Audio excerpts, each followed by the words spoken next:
Alright, so let's begin the study of Shabanenko. So the first line I will show you is d4, d5, c4, c6, knight f3, knight f6, knight c3, we will see this position very often, a6, and now we want to see what happens if white plays a4. So this is the line we begin with. Obviously the idea of the move a4 is to prevent black from playing b5. However, the main drawback of it is that now the square b4 becomes weak, so that black can try to put a bishop or knight on b4 and to stop white's counterplay on the queen side forever. The right move to play in this position is e6. White plays bishop g5. And now black plays a5. So it looks like black has lost one move time by playing a6 and a5.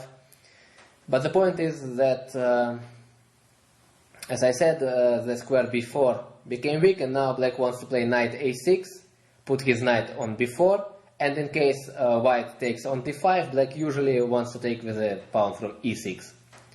Or sometimes later you will see that when the bishop is on e7, sometimes black also takes with a knight. But the idea is to occupy the square b4. So a5, e3, it's not good for white to play e4, doesn't bring him anything. Black can simply take on e4, knight takes e4, and now black plays bishop b4. So white cannot go back with the bishop from g5 because knight on e4 hangs. He has to go back to c3, and then black plays c5, attacking white center and getting a very comfortable position. So white usually doesn't want to open the center. So he plays e3, black plays bishop e7, and now white can play bishop d3 or bishop e2. In both cases, black responds with knight a6, so let's see what happens after bishop d3 first. Knight a6, short castle, knight b4. As I said, black blocks everything on the queen side. Rook e1. Note that it's not good for white to play e4, because of knight takes d3, queen takes d3, d takes e4,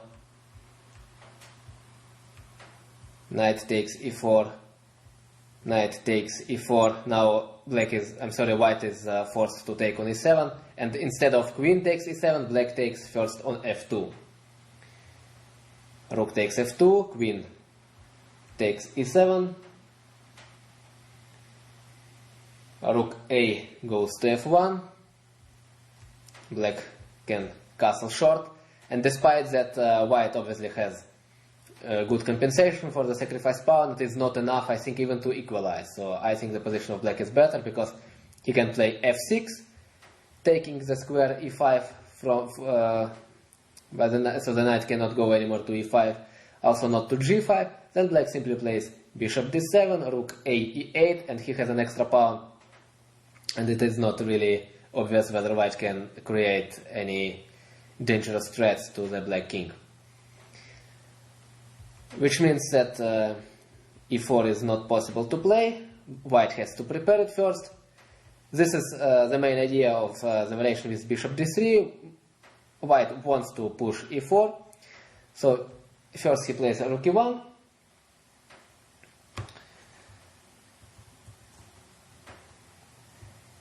Black plays h6, bishop goes to f4. If bishop goes to h4, then black plays short castle, e4, d takes e4, knight takes e4, knight takes e4, and the problem is, again, you see the bishop on h4 hangs, so white is forced to take on e7, but then again black takes on f2, and he gets a better position.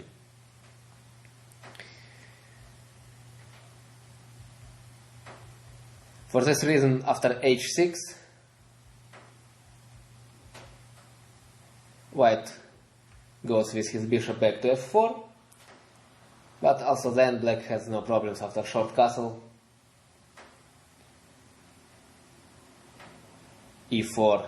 Now knight takes d3, queen takes d3, d takes c4.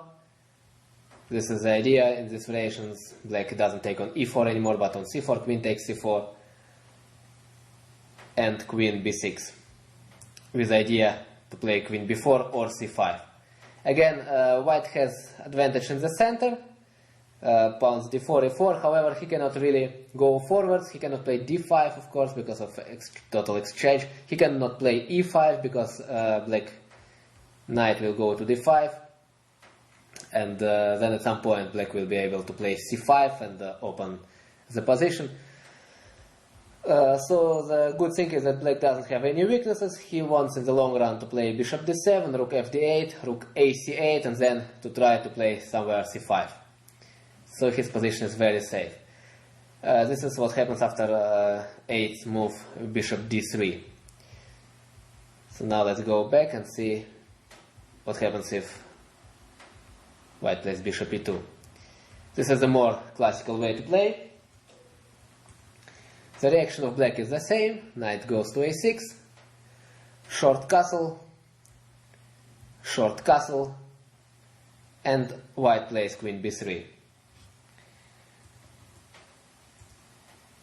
Instead of queen b3, it's possible to play knight e5, but then black can simply play knight b4.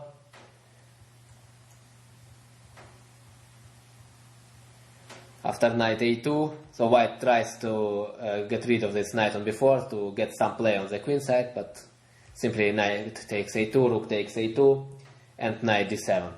So if black exchanges 3 light pieces, then despite the bad bishop, he will have no problems, because there is not enough material for white to create permanent pressure on the position of black. So knight d7, bishop takes e7, queen takes e7, knight takes d7, bishop takes d7. Now black wants to take on c4 and play c5, and obviously his position is fine. He can also play c5 immediately, then he has to play with isolated pawn. But because the white pawn is already on a4, it is kind of a weakness, and black will have enough compensation. So for example, after rook a1, if white tries to bring the rook back, then c5 is a good possibility. C takes d5, e takes d5, d takes c5, queen takes c5, and black is okay. So this is knight a2. Instead, this is a 10th move, knight e5. Instead, white usually plays queen b3, then knight b4 as usually, rook ac1,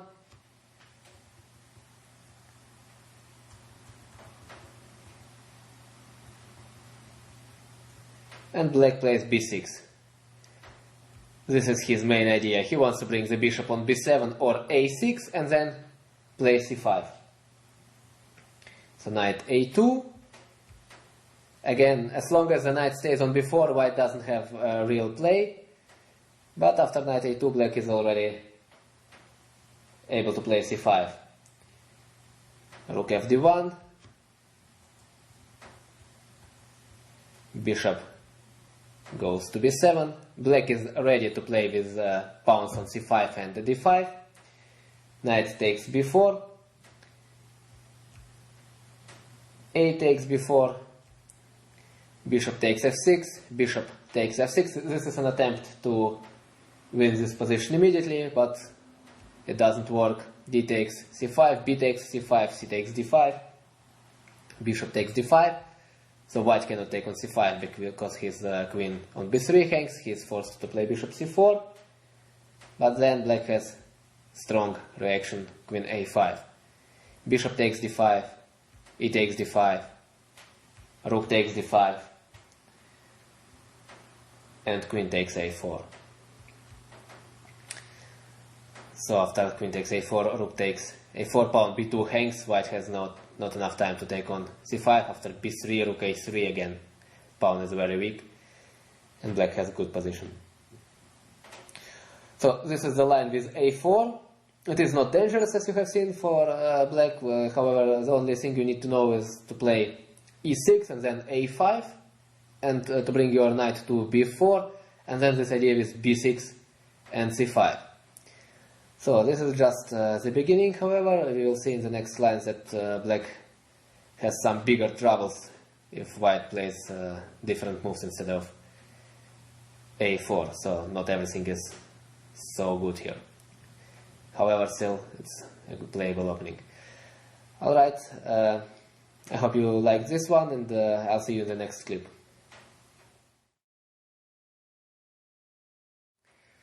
Alright, so we continue studying Slav. So again, d4, d5, c4, c6, knight f3, knight f6, knight c3, and a6. So in the first line we looked at a4, now another relative short line, knight e5.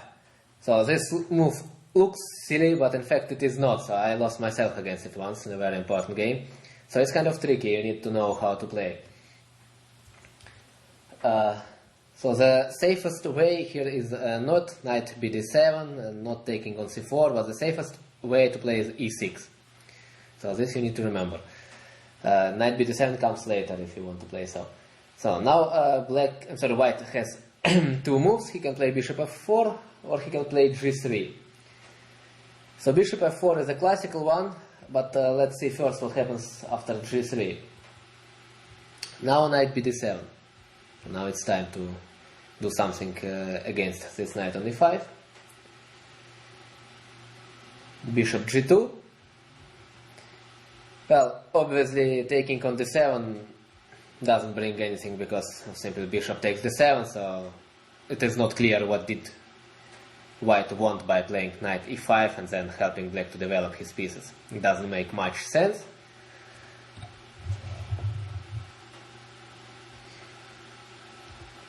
So instead of taking on d7, of course, white plays bishop g2.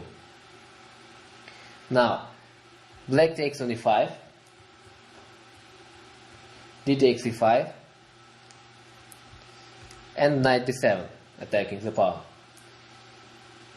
So both pawns hang, by the way, on c4 also, so playing f4 is dangerous because black might already take on c4 and simply keep the extra pawn.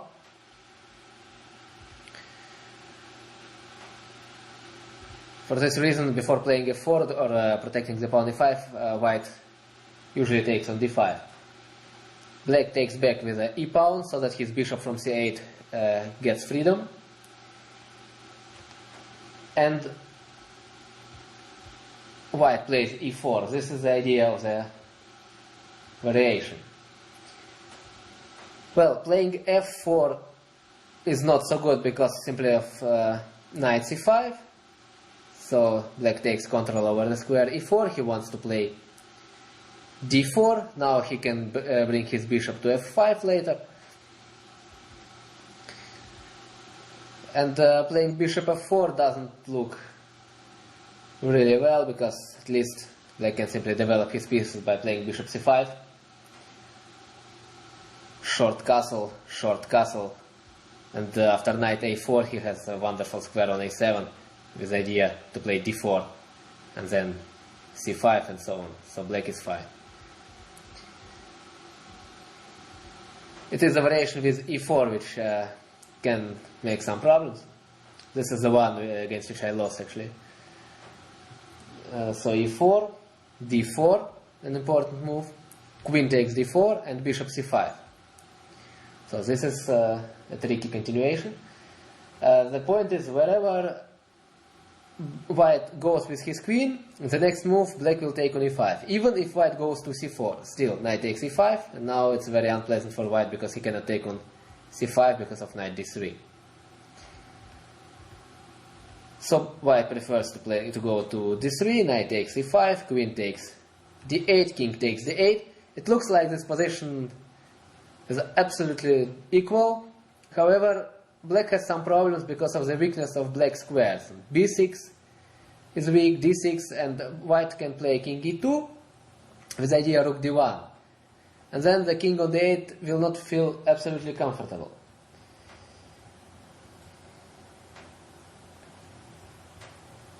So after king e2, black plays bishop e6, b3, and now black has to play king c7. This is an important move. So after bishop f4, he can simply play f6, and he is safe. Instead of king e2, white can also play short castle. However, since we are already in the end game, it is usually better for white to keep the king in the center. After short castle, black plays king e7, knight a4, bishop goes to d4, rook d1, rook d8, bishop f4. Now take care, white wants to take on d4, then play knight b6 attacking rook a8 and take on e5, so black simply plays f6. And again his position is safe. So this is how black should react if white plays g3 in move number 6. This line is tricky, but there are not so many variations here, so you just need to remember playing knight d7, taking on e5, and this idea with sacrificing pawn by playing d4. So now let's go back to the main line, bishop f4.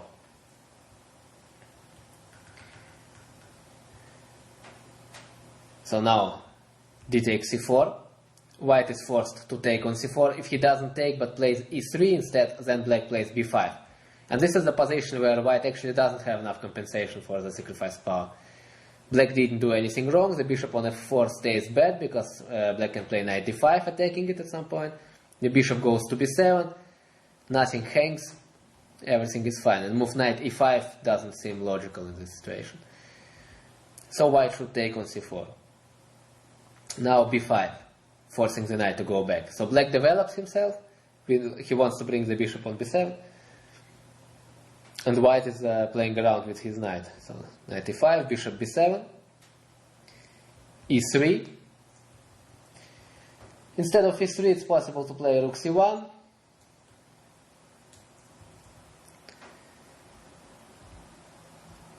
Rook c1, but then black can play knight bd7. Now after e3, he plays c5, d takes c5, bishop takes c5. It's obvious that if white doesn't win right away, then he has absolutely no advantage. But he cannot win. Knight takes d7, knight takes d7. If he tries to play bishop d3, then black can even take the pawn after playing e5, bishop g3 and bishop g2. So now after rook g1, the bishop goes back and white cannot take the pawn g7. So that's why e5 is an important move. So black's simply better here. So after rook c1, there's no problem. Knight bd7 equalizes. That's why e3 is more dangerous. Now it's important to know that the move knight bd7 is not so good anymore, because then white can play queen f3, attacking pawn c6, and black cannot play c5 because bishop b7 hangs. So white has to lose some time here, which might cost him something. Black has to lose some time. That's why instead of knight d7, after e3, black has to play c5 immediately. But it is also sufficient for him to equalize. White takes on c5. If instead of taking he plays bishop e2, then c takes d4, e takes d4, bishop takes g2, bishop f3. So this is the idea. Now after bishop takes h1, white gets very strong compensation by playing bishop h1, because all white squares are weak in the position of black. So I don't want to have it. You can simply take on f3, queen takes f3, rook a7, short castle and bishop e7. Rook fd1, short castle, d5, this is all by force. E takes d5, knight takes d5, knight takes d5, rook takes d5. It looks like white has some kind of initiative, but actually after queen e8 the initiative is almost over. Rook e1 and bishop f6, very strong move. The rook e1 is not protected, and then the next move black will play rook e7, and his position is close to 1. So these sacrifices of pawn on g2 are rarely good. You don't need to worry about them.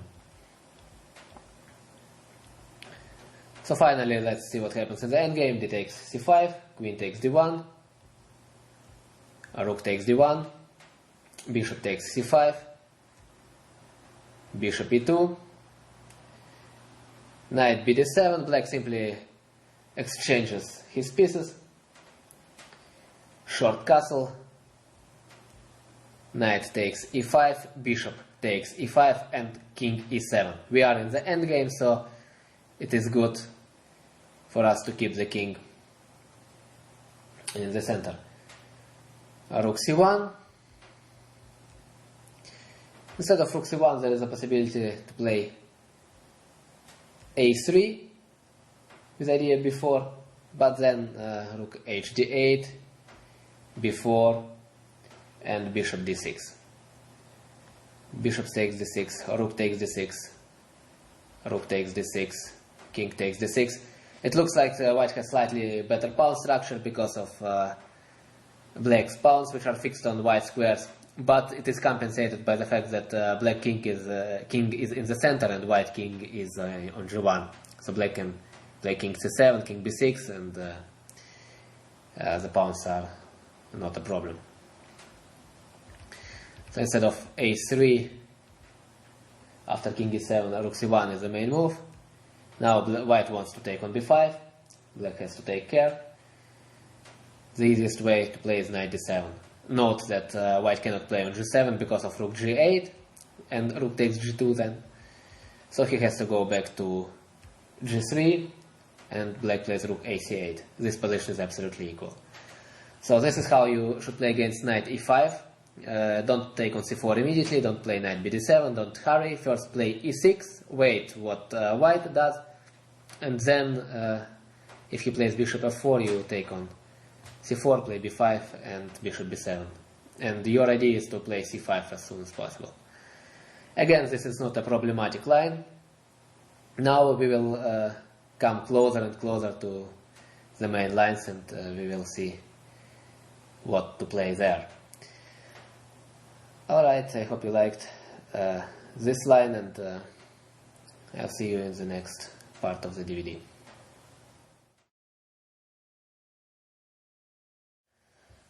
Alright, so we continue with our main position, d4, d5, c4, c6, c6, knight f3, knight f6, knight c3, a6, and now we look at the variation bishop g5.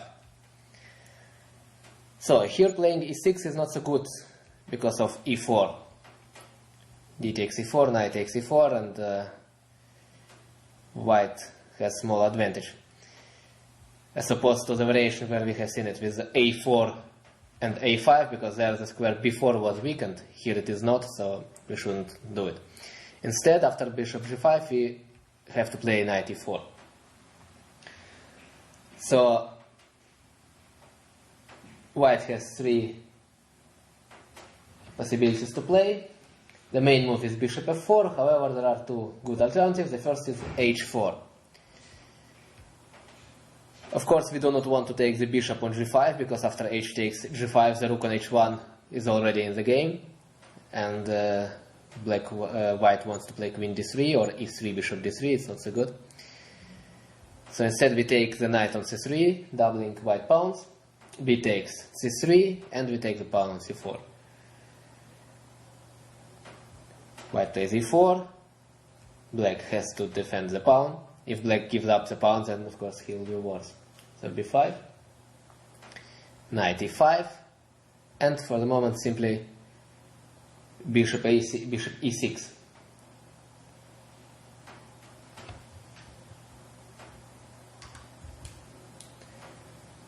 So the idea is to play f6, and if white would give check on h5, then black can play g6. After knight takes g6, bishop f7. So just to illustrate, for example, if, let's say white plays a4, black can play f6, queen h5, g6, knight takes g6 and bishop f7. And black wins, because knight on g6 is pinned. So white has to do something, and one possibility for him is to play f4. This is the strongest move also. So now, of course, after f6, white will play f5. This is unpleasant.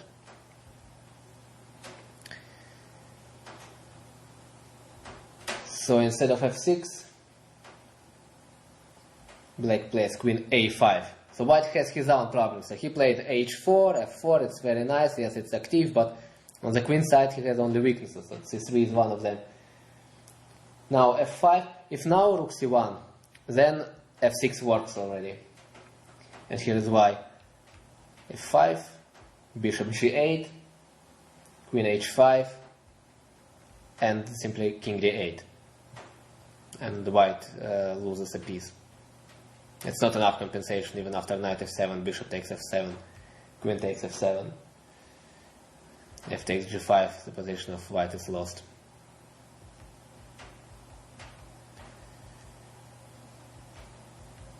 So rook c1 is not so good. Instead, if white plays f5, then he gives up too much. Queen takes c3, king f2, and now again f6.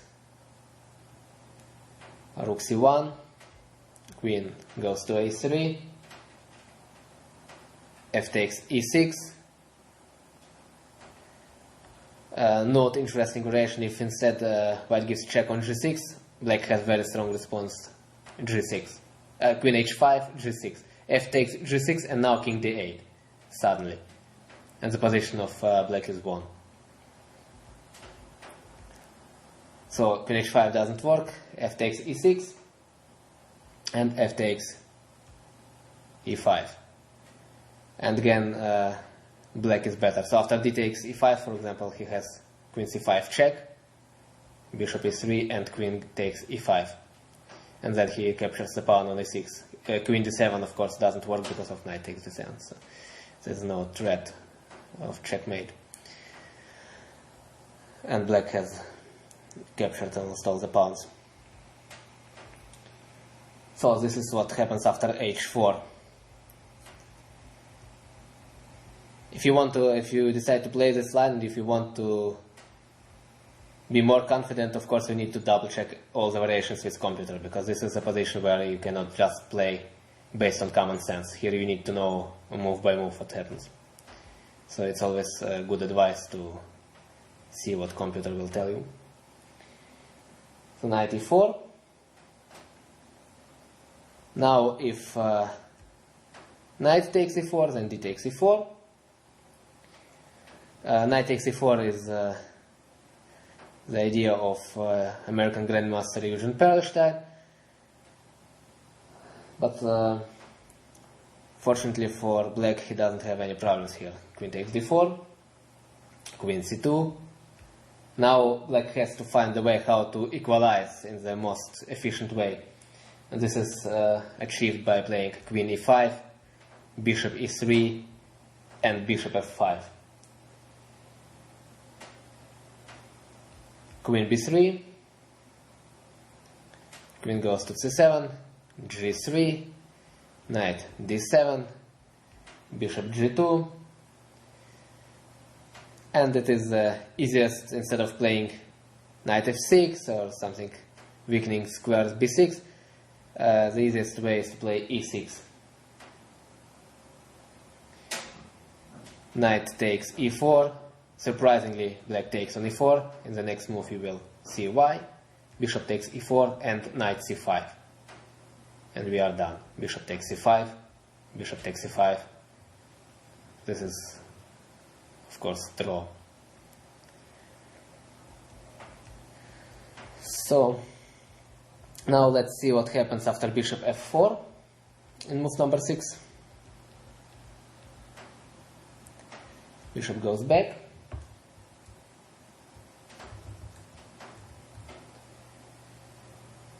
Black takes on c3, b takes c3. If you look at the position, white has already two pieces developed, black has none, so black has to take on c4. This is where the idea of the move a6 becomes visible. Whenever black takes on c4, his pawn on a6 is already well positioned, because in the next move black can play b5 and then immediately bishop b7, so the pawn on b5 is protected one more time. a6 is always a good move when you play positions like this one with taking on c4.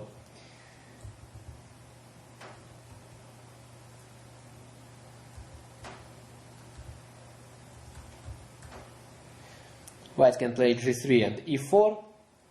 If he plays e4, then standard reaction, of course, b5, knight e5, and now simply bishop e6. The idea is the same as in the previous line with h4, where I showed you black wants to play f6, and after queen h5, g6, and then bishop f7. So, for example, a4, f6, knight has to go back to f3, just to repeat this, knight takes g6 and bishop f7, black wins. Knight f3, bishop goes to f7, so the white squares are not really weakened, the bishop protects them. A takes b5, c takes b5,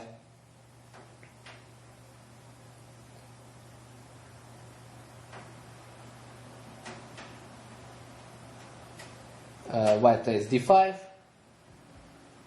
Now he wants to play knight d4, and then he takes the control over the square e6, which is not so nice. So we play e5 ourselves immediately. D takes e6, queen takes d1, rook takes d1, bishop takes e6, knight d4, and bishop f7 or bishop d7, it doesn't really matter. Bishop d7 might be even better, with idea knight c6. In both cases, the position of black is better. White doesn't have enough compensation for sacrificed pawn.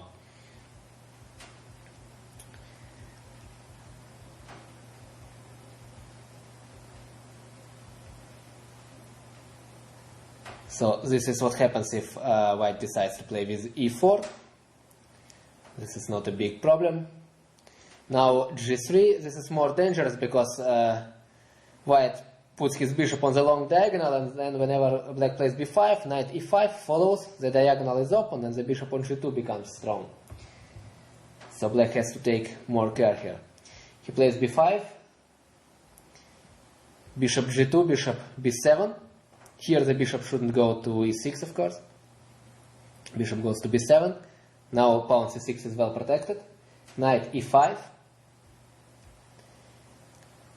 Black plays e6.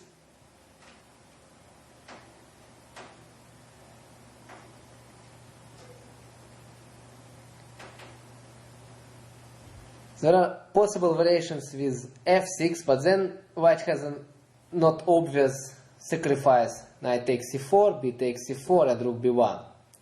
The bishop cannot go from b7 because knight on b8 hangs.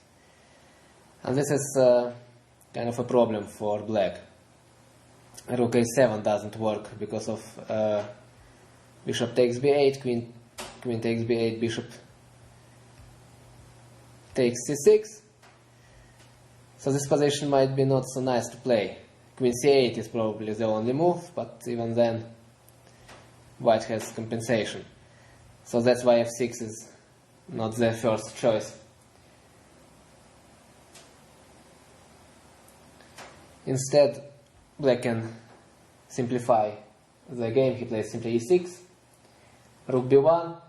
If white plays a4, then queen c8. This is another standard move, protecting the bishop b7. Now whenever white takes on b5, she takes b5 follows, exchanging the bishops. So that's not a problem. Instead of a4, rook b1. This seems more dangerous because now white wants to take on c4. Queen c8 again, short castle,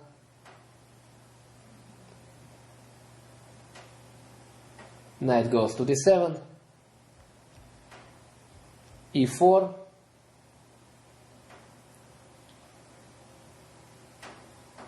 knight takes e5, bishop takes e5, f6, and bishop has to go back to e4, queen h5 of course doesn't work because of g6, and then the next move black takes the bishop e5, so bishop goes to f4 and bishop a3. This is the best square for the bishop because it blocks white from playing a4.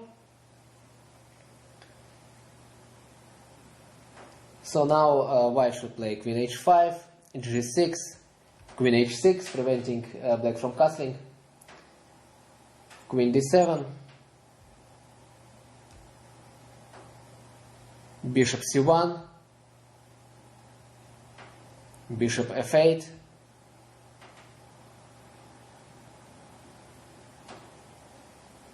queen f4, and if you want to play for win you can play bishop g7. Then you need to take in consideration that white can play bishop a3, black plays king f7 and rook e8.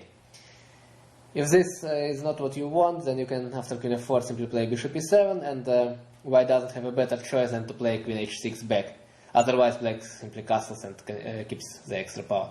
So queen h6, bishop f8 with a draw. So this is everything with the line bishop g5. As you have seen, these positions are already a little bit more problematic, so you need to know that you have to play knight e4. Then after h4 you need to know to take on c3, take on c4, play bishop e6. So these are so small details. But overall, again, black doesn't have real troubles. They will come later. Alright, I hope you liked this part, and I will see you in the next one. So we continue, and this is more or less the first line where black gets some serious problems to solve.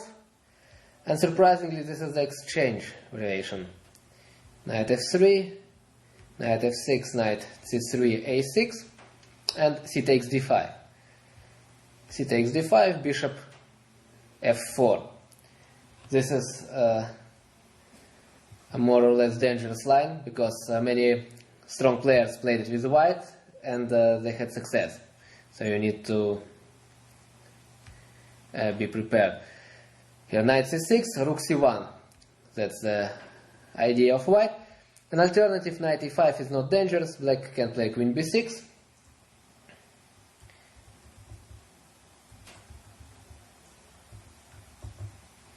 Knight takes c6, b takes c6.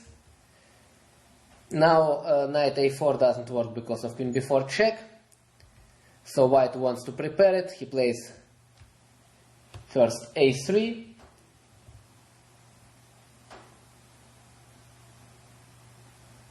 Black can take on b2. Knight a4. Now black has to go to b5. If he goes back to b7, then after rook b1, white has more than enough compensation for the pawn. He's actually already winning an exchange after queen a7, knight b6. This is not what you want to have. So queen b5. Now after rook b1, black can simply play queen a5, and after bishop d2, queen c7. So instead of rook b1, white plays bishop c7. Now the queen goes to b7, attacking the bishop. So these are small but important technical things. Bishop goes to a5. If the bishop goes back to f4, black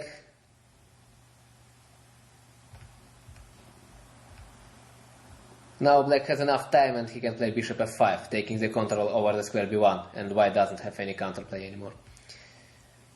So the bishop goes to a5. Still bishop f5, knight c5, and queen c8. And yes, white does have some compensation for the pawn, but the position of black is at least not worse. I would say it's even better here. So this is knight e5. It's not dangerous, as I said. Rook c1 is much more dangerous. And here the line I suggest you to play is the one which begins with move knight h5. We want to avoid all the possible games after e6, where yes, black can equalize, but he has a very passive position with the bishop on c8. White will have pressure during the whole game. And yes, black will probably be able to make draw, but it is not pleasant to play. Bishop f5 is sometimes dangerous because after e3, e6, white can get some initiative by playing queen b3. After knight a5, there are different possibilities of piece sacrifice. After b5, bishop takes b5 is, for example, I think even winning. A takes b5, knight takes b5 with idea knight c7. So this is too dangerous. For this reason, what I suggest you is the move knight h5. White has two possibilities. He can go back to d2. This is the easiest way. Black simply plays knight f6. If white wants to make a draw by move repetition, well, we cannot hope from the opening to get more than an equality if we have black. So if white wants to repeat moves, okay, he should do it. If instead he plays e3, then black can play bishop f5. So now when white stayed with his bishop on d2, this is no good for him.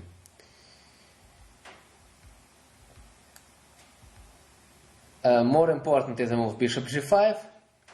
The idea of move knight h5 is to get the black squared bishop of white, so we continue with h6, bishop h4, g5, bishop g3, knight takes g3, h takes g3, and now it's black who plays for an advantage.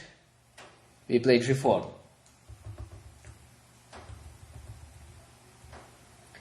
White has three possibilities. He can go to h2, then black plays e5. White cannot take on e5 because of d4, and then bishop b4.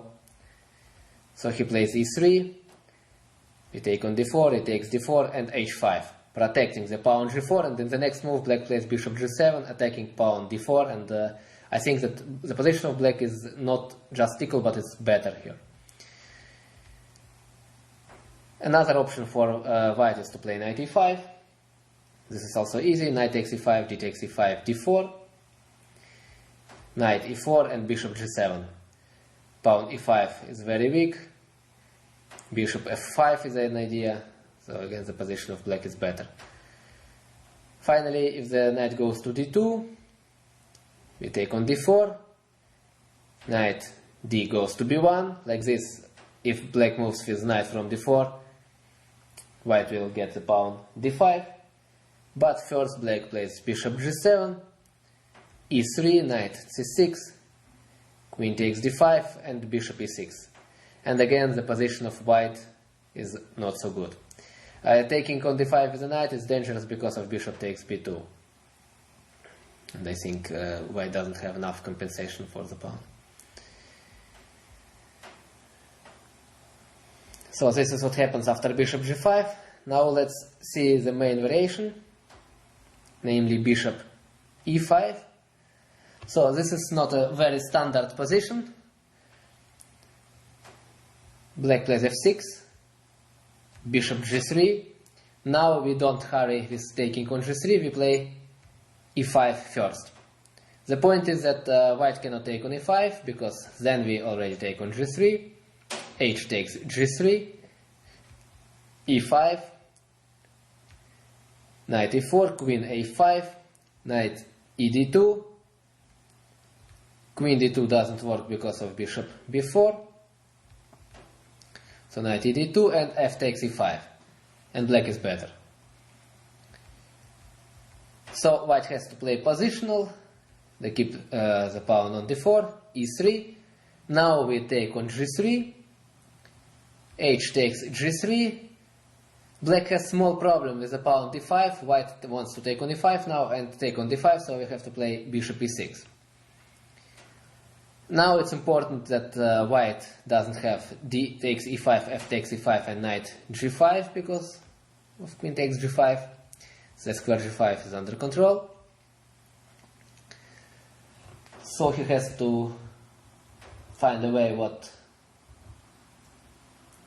to do, and the two possibilities he has are bishop e2 and knight h4. First, let's see what happens after knight h4. Black simply develops his pieces. Bishop d6. If white takes on e5 now, then at least black can take with a bishop, which leads to a very comfortable position. But this is not the idea of white when he plays knight h4. He wants to give check on h5. Now after bishop f7, queen g4, white has some initiative, so he wants to play knight f5, pawn g7 hangs. This is not so pleasant. And instead of bishop f7, black has the move g6. We have seen it already in a previous clip. After knight takes g6, bishop goes to f7 and the knight is trapped. So bishop d3, e4, bishop e2, bishop takes g6, white has to take on d5, and note that queen takes g6 doesn't work, h takes g6, rook takes h8 and bishop f8, and we can go home. The position of white is totally lost. So white is forced to take on d5, and black simply plays queen e7 with idea knight b4 and knight d3. So obviously the 2 pawns are not a good compensation here. The position of black is better.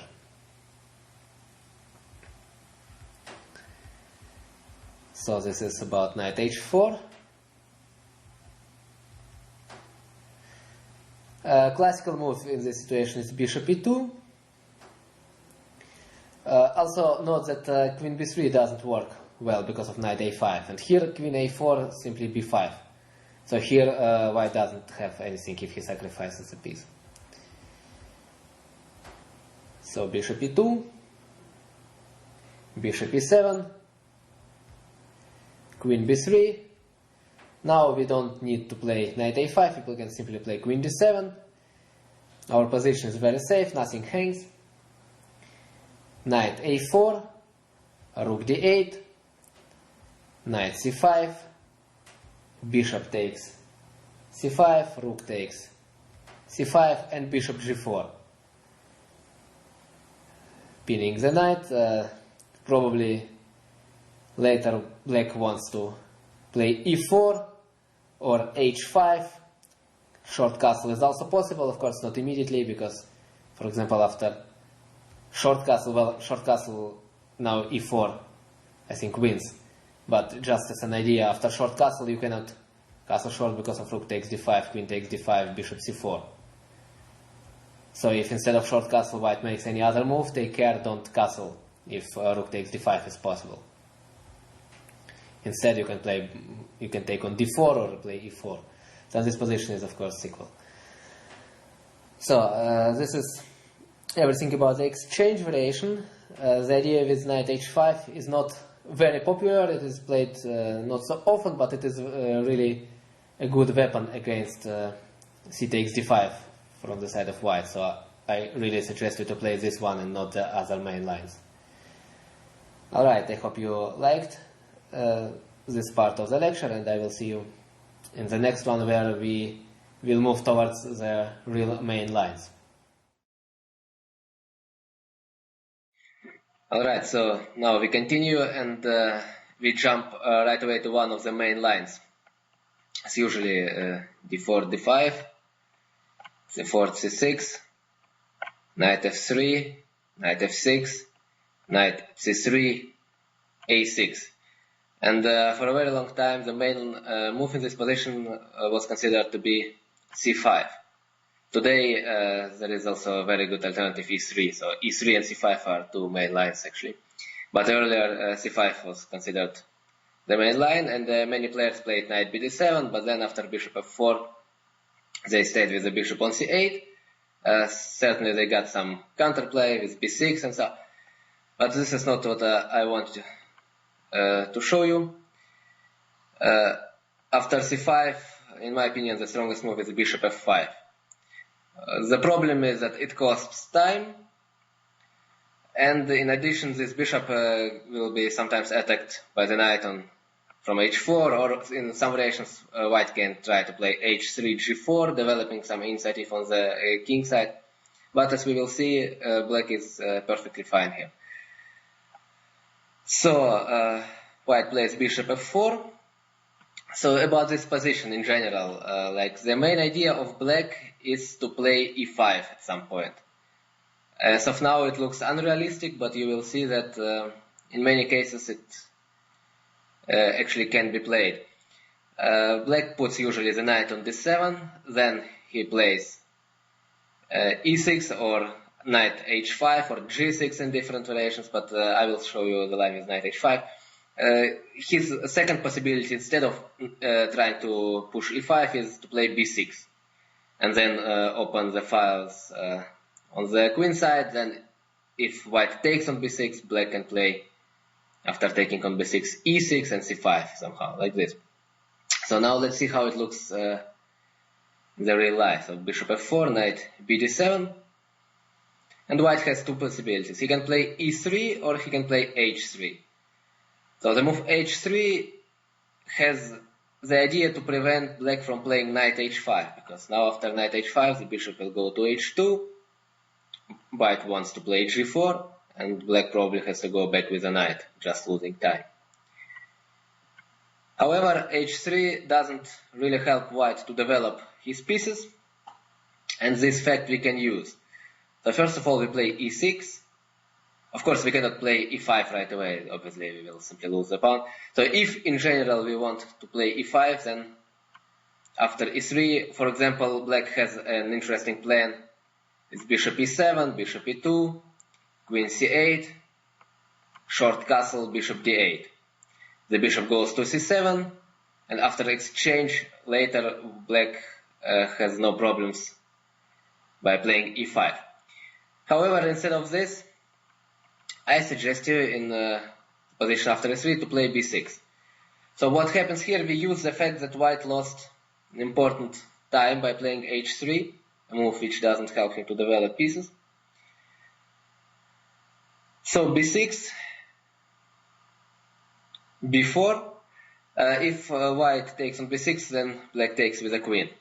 So now the pawn b2 hangs, knight a4 doesn't work well because of queen a5, or even maybe queen b4, maybe even stronger, because knight has to go back, queen d2 doesn't work, and after knight d2, well, at least black can play c5, this at least. So otherwise, except of knight a4, white doesn't have any good move. Rook b1 doesn't work, the square b1 is under control of the black bishop. Queen d2,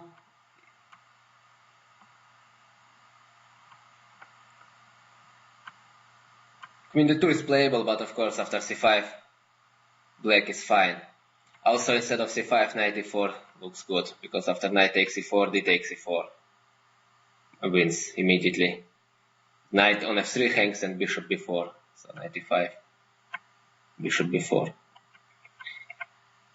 Which means that taking on b6 is not good for white, then he has to protect the pawn by playing b4.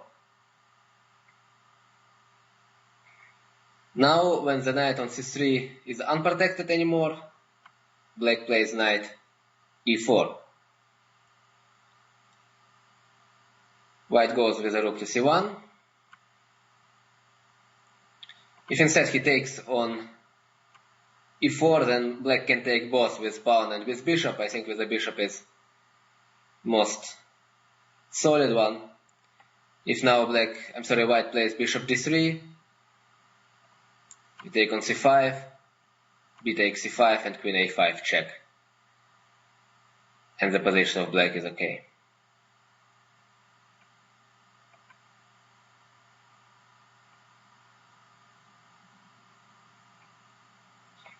You can also take with the pawn if you want after knight d2. Take on c5.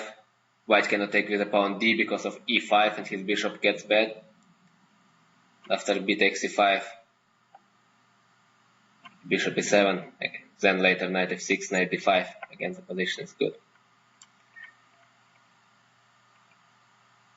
So knight e4, rook c1, bishop e7.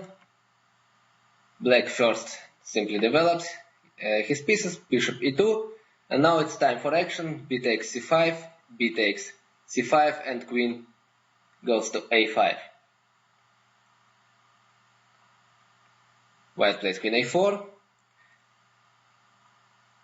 The endgame after queen takes a4, knight takes a4 is not so clear because white wants to play knight e5 and then f3. And yeah, he will get the square b6 for his knight. This might be very unpleasant. So instead of taking on a4, the idea of black is to play bishop d8 in this position. So what now happens is the knight on c3 hangs, and queen takes a5 doesn't work because of bishop takes a5.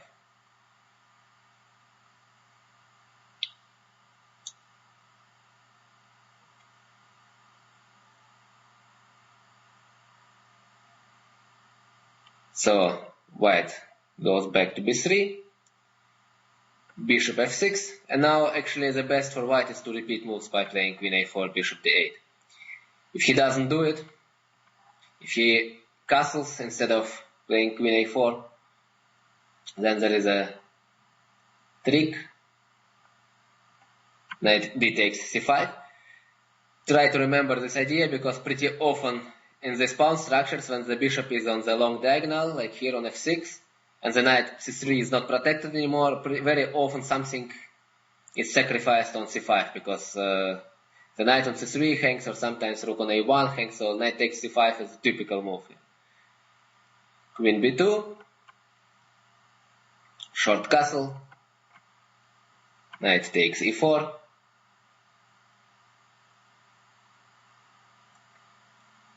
and now the best way for black to play is d takes e4. Again, note that rook takes c5 doesn't work because of queen takes c5. After d takes c5, bishop takes b2, black stays with an exchange. So white is forced to go to d2, and then black plays knight d3. Bishop d3, e takes d3, rook takes c6, rook c8, rook c1, rook takes c6, rook takes c6, queen a4, rook c1, and bishop e7. So the bishop has nothing to do on the long diagonal anymore. Now he goes to a3 or b4. And in this position, black is fine. As you can see, the variation here go already until move number 23. So these are more advanced lines, but these are also main variations. So this is kind of obvious. Okay, so this is everything about the variation with h3. So if white plays with h3, black plays with b6, and he has enough time to develop good counterplay on the queen side. Now let's go back.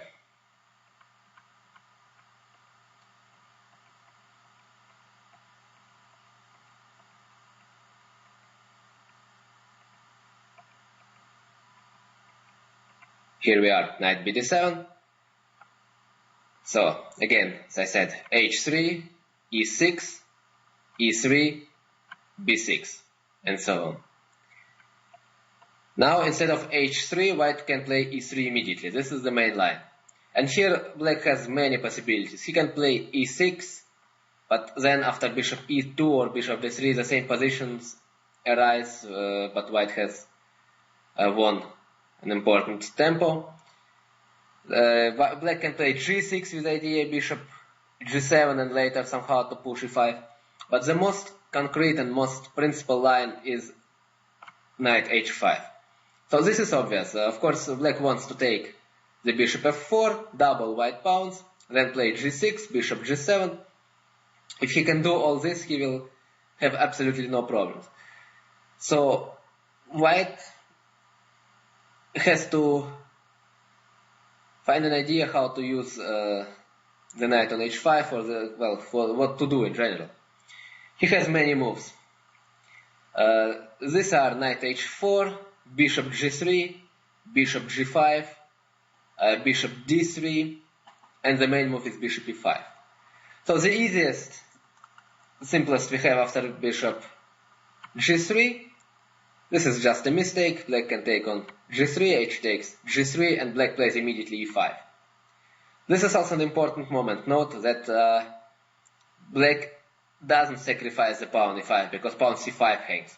So if white takes on e5, knight takes e5, d takes e5, bishop takes e5, the position of black is better. He has better pawn structure and two bishops. And in general, in this pawn structure, when black has a black squared bishop and white doesn't, then the position of black is usually preferred. So bishop g3 is of course not so good. Next, knight h4. This is also not difficult. Black simply takes on f4. Knight takes f5. Instead of knight takes f5, white can play e takes f4. The easiest way to play in this case is to simply play e6. The knight h4 hangs, white is forced to take on f5, e takes f5, bishop d3, g6, short castle. Now it's tempting to play bishop g7, but then after rook e1 we lose our right to castle. So we play bishop e7 first, white plays rook e1, he wants to play queen e2 and create us some problems on the e-file, but we castle short. And this position actually is better for black. The reason why is the following. It looks like white has an active play on the queen side and can start it with b4. But look what happens. Black plays bishop f6. White has to go with a knight to e2 to protect the pawn. Rook e8, a4, knight f8. These are all typical moves. And after all, the knight goes to e6 and the pawn d4. This is where the real troubles are. So this pawn will be weak during the whole game. And then whenever the lines open on the queen side, it's not white who is going to play for an advantage, it is black. Because he will exercise pressure against pawn d4 always. And in addition, he will be able to create some pressure on or some tension on the queen side by playing b6 or by exchanging rooks on a1, taking on c5 with the knight, as I showed you before.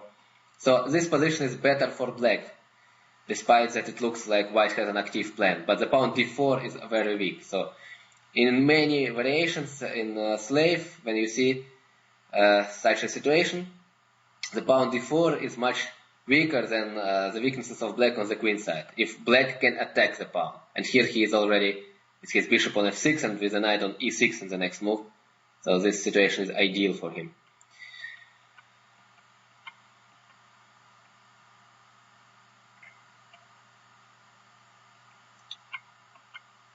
So this is the variation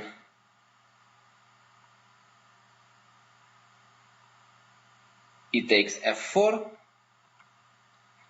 Alternatively, white can and actually should take on f5.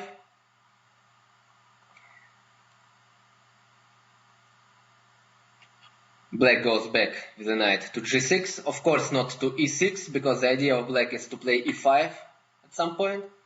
Bishop d3. Now important moment. Yes, we want to play e5, but we don't want to play it immediately. First we play e6. We bring the knight, the white knight, back to g3. Then we play bishop e7.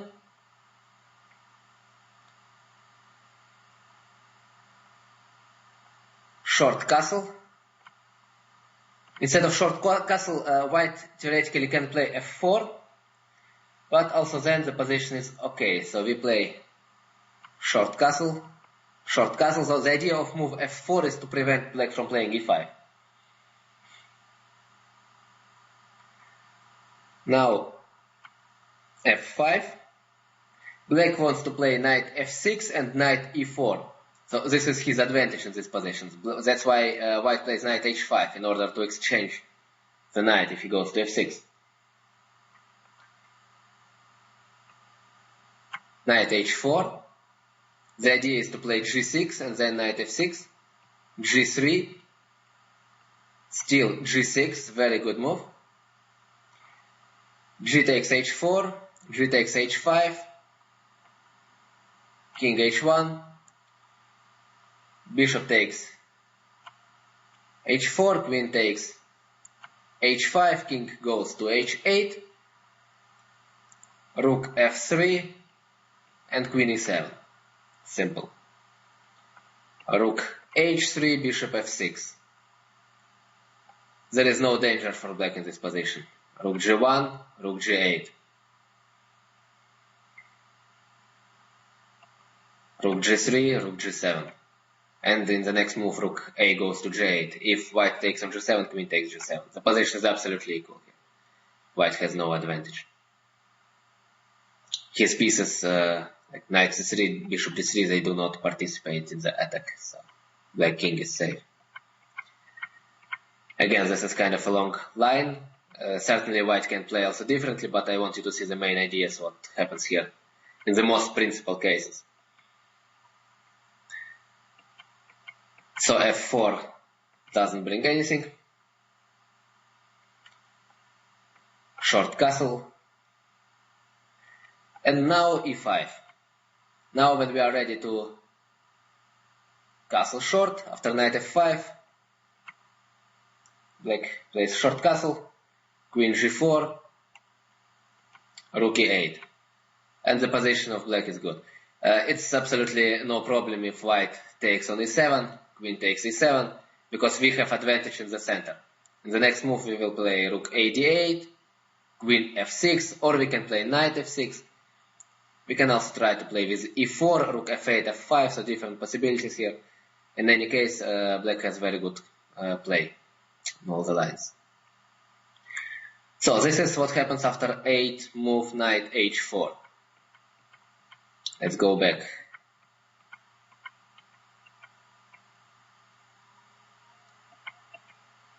Here we are, so knight h5. We looked at knight h4 and at bishop g3, now we see what happens after bishop g5. This is also an easy line. h6. So once black starts with knight h5, obviously he wants to get the black squared bishop, it doesn't matter what. So we had the same idea already in exchanged slave. So if the bishop goes to g5, bishop h4, g5, bishop g3. Instead of bishop g3, knight e5 is possible. But black gets advantage here. Knight takes e5, d takes e5, queen goes to a5. This is the best move, although there are also others. Queen takes h5 and now queen b4, surprisingly. A very strong move. Pawn b2 hangs, and white cannot protect it with his rook from b1 because bishop f5 controls the square. And if black plays like short castle, if white plays a long castle, black can at least take on h4 with the queen. Queen takes h4, g takes h4, and now pawn c5 is weak, pawn e5 is weak. Black will play rook g8, attacking the pawn g2. So I think his position is close to won. So knight e5 is not so sensible. Bishop g3. We take immediately, not to allow any tactical tricks. H takes g3. Now take care, pawn g5 hangs. Bishop g7. Bishop d3. Bishop d3. Queen takes d3. And as I said, our idea is to play e5. It looks like we are weakening the square f5, but in fact it doesn't matter because no one is really going to go to the square. The knights are very far from f5. In addition, black wants to play e4 and f5 then.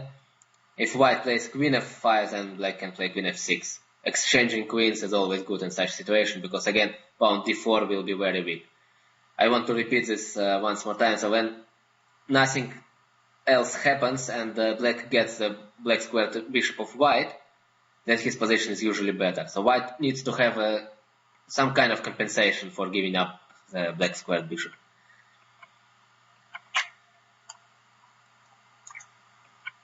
Alright. Let's go back to move number 8. The next move we consider is bishop d3. So here things are not as simple as they look. Black has to take on f4 first. If he takes on d3, then he gets in small troubles. After queen takes d3, knight takes f4, e takes f4, g6, short castle, bishop g7, b4, short castle, and a4. This position is slightly better for white, although there is nothing special yet, but still. And the reason is the following, so that the pawn on d4 is of course weak, but only the bishop g7 attacks it. It takes a lot of time to play rook e8, knight f8, knight e6. These are 3 moves. In addition, the point is that the knight on f3 protects the pawn d4 very well, and he also can go to e5, blocking the bishop on g7. On his side, white has all the chances to get a good play after rook a3, rook f a1, and then b5, or rook b1, rook b3, and then b5. So black is kind of late here. That's why, and this is the case when giving up the black squared bishop doesn't matter so much, because black lost a lot of time and white managed to organize his play very quick. So for this reason, first of all we take on f4 before taking on d3. So white is forced to take on f4. If instead he takes on f5, black takes on g2. King f1 and e6, and black has a big advantage. If the bishop goes back, then knight h4. This is the point. The knight gets out. So white is forced to take on f4, and now a very strong move which you need to remember. Instead of taking on d3, black plays bishop g4. It is much more important to take the knight f3, which protects the pawn d4, than to exchange the white squared bishop on d3. So this is the way how black gets to a good play. Short castle. Of course, black doesn't hurry with taking on f3. He waits until white plays h3, g6, h3. So now bishop takes f3, queen takes f3, bishop g7, knight e2, and short castle. And as you can see, this is absolutely different story. The knight is on e2, it's very passive, bishop d3 doesn't do anything, and white hasn't even started his plan with b4, a4. So after b4, black already can try to play with b6, or here he has more time to play rook e8, knight f8, knight e6. And most important is that white doesn't have this strong knight on f3 who can go to e5. So this position is at least equal, maybe even slightly better for black. I would take black in any case. Okay, so this is bishop d3 variation. A little bit tricky. You need to know the idea bishop g4. And now the main line, bishop e5. So here it is always, if you want to double check these variations, it's always a good idea to turn on your computer, because these lines are really sharp. Black plays f6, and white has 2 possibilities. He can play bishop g3, or he can play knight h4. Let's see knight h4 first. Black plays bishop f7. So here the show goes on. I'm sorry, bishop e6. The idea is that after queen takes h5, black goes with his bishop to f7. The queen has to go back, and then black takes on e5, and his position is fine. If the queen goes to f5, still black can take, d takes e5, and e6 now. Knight h4 hangs, queen hangs, pawn c5 hangs, pawn e5 hangs, black is better. So taking on h5 doesn't work. Instead, white has 2 moves. He can go back with his bishop, bishop g3, Then, before taking on g3, black first plays bishop f7. He can take on g3 any moment. e4. White has to open something, to open the file, to open the game, trying to use the fact that black needs some time to prepare castle. If white plays simple with bishop e2, then black simply gets the black squared bishop, h takes g3, and can play e6 or e5. So e5 seems reasonable here because black is fine. Afterwards, he can play g6, taking the square f5 by the knight, and then maybe bishop g7. So bishop e2 is not alternative. e4 and f4 are the two moves. So let's see what happens after e4.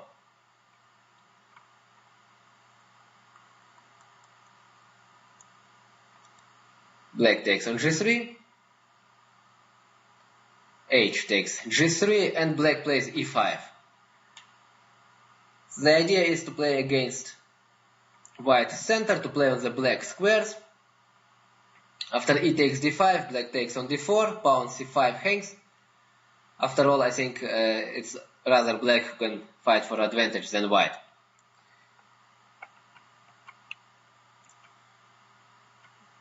Instead of e4, white can play f4.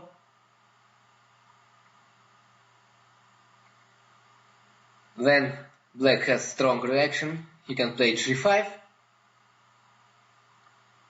Knight f3.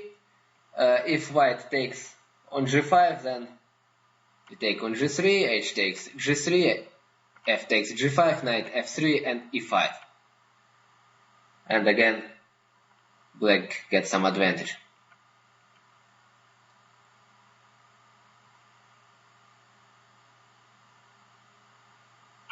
So after g5, white goes with the knight to f3. G takes f4. E takes f4. And again, standard move e5. After f takes e5, black takes on g3, h takes g3, and f takes e5. And I think that black is very good here. So these are the lines associated with the move knight h4. So you need to know that bishop e6 works well, then bishop f7. So after f6, white goes back with the bishop.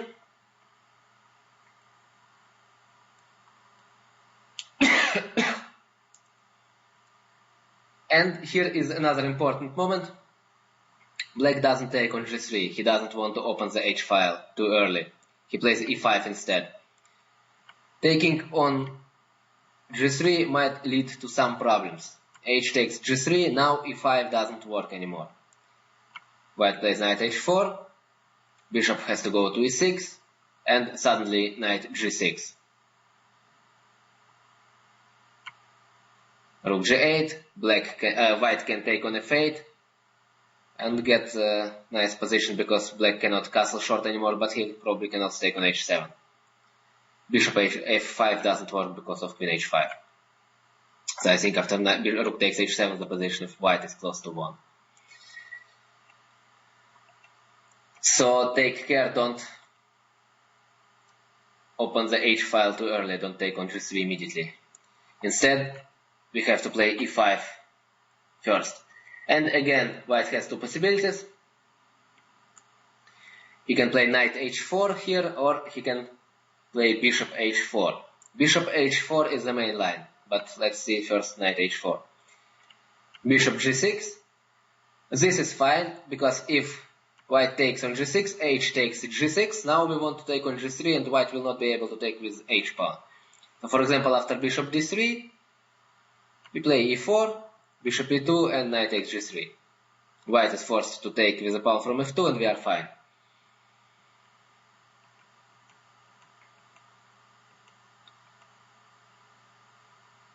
So bishop g6, f4, with idea f5. Instead of f4, white can play queen b3, then queen c7, It doesn't matter that the queen seems to be in danger because of bishop g3, because we will destroy this bishop anyway pretty soon.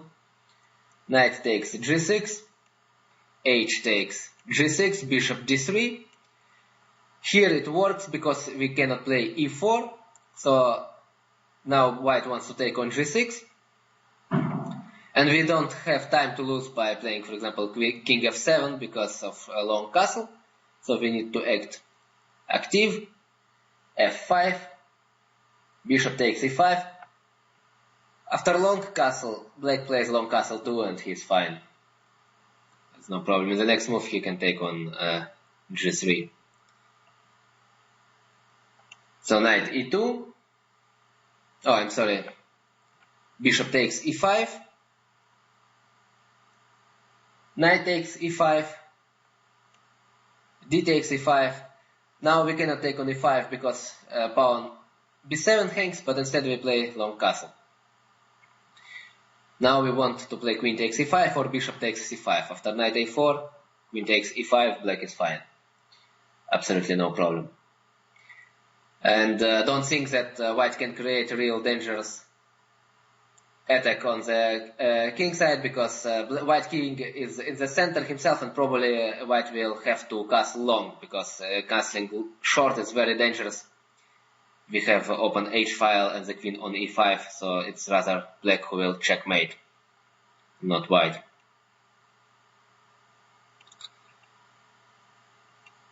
So this is 11th, queen b3. Simply play queen c7 and keep the pawn e5. Alternative is, well, yeah, knight g6, I think I have showed it already. So f4, the last move, we take on g3, h takes g3, and bishop f7. So we have a good center, we can play b6, we have black squared bishop, and our position is very well, very good.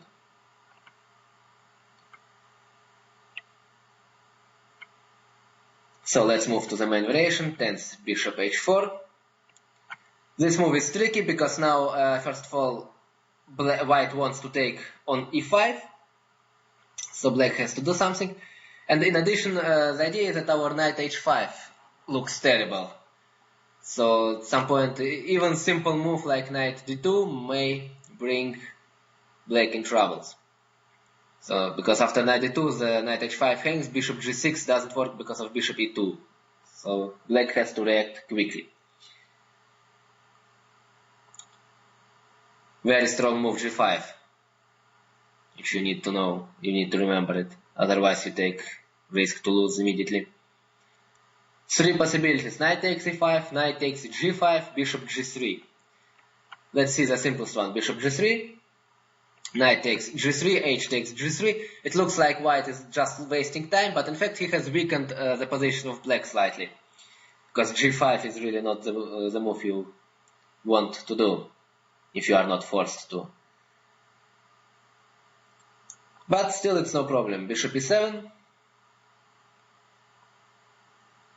Knight d2, queen c7. Knight b3. Bishop g6, bishop d3, and long castle. Again, because the center is going to get opened, the h-file might get opened if white takes on g6. This is not up, and the knight on b3 blocks for the moment the play with b4, a4. The king on c8 is very safe. White doesn't have strong attack there. So this is fine. Let's see what happens after 11th knight takes g5. This is more interesting. E takes d4. Surprise. E takes d4. Queen takes h5 is a mistake. After bishop g6, queen g4. Black can simply take on c3, queen e6. Is not an option because of multiple possibilities, at least queen e7 and black wins. Knight e6 is also not so good because of queen a5. Or actually, instead of queen a5, it's even stronger to take on b2. because the rook hangs, and then queen a5 check. Black wins. So queen takes h5 is not good. Instead, white has to take on d4 with a pawn. But now black has moved knight f4. Knight g5 hangs. White doesn't have any check on e2 or h5. So he has to go back. Knight f3.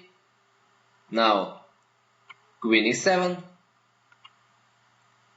The position already looks terrible. Knight e2 doesn't work because of knight d3, and knight takes b2.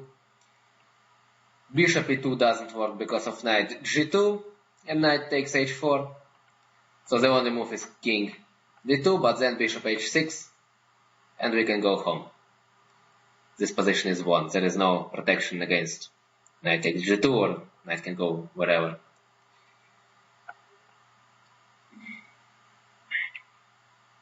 So knight takes g5 is not good.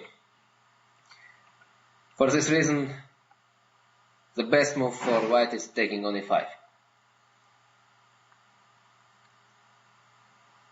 Knight takes e5, d takes e5.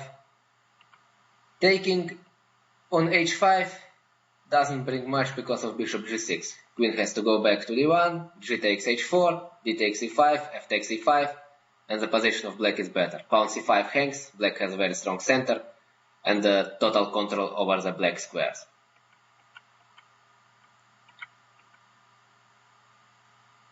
So knight takes e5, d takes e5, black takes on h4. Now white has to take on h5, of course, bishop g6, and the difference is that now white can take the pawn h4.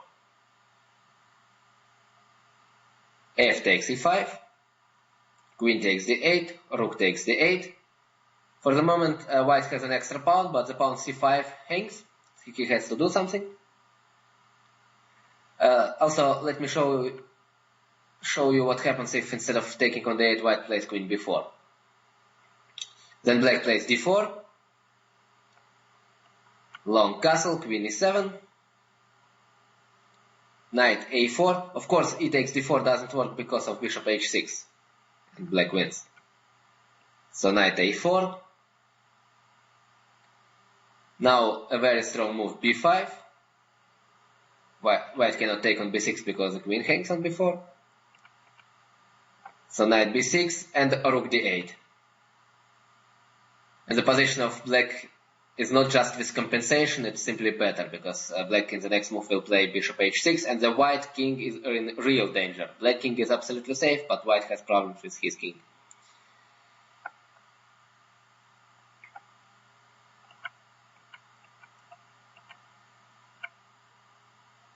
So that's why queen b4 is not good.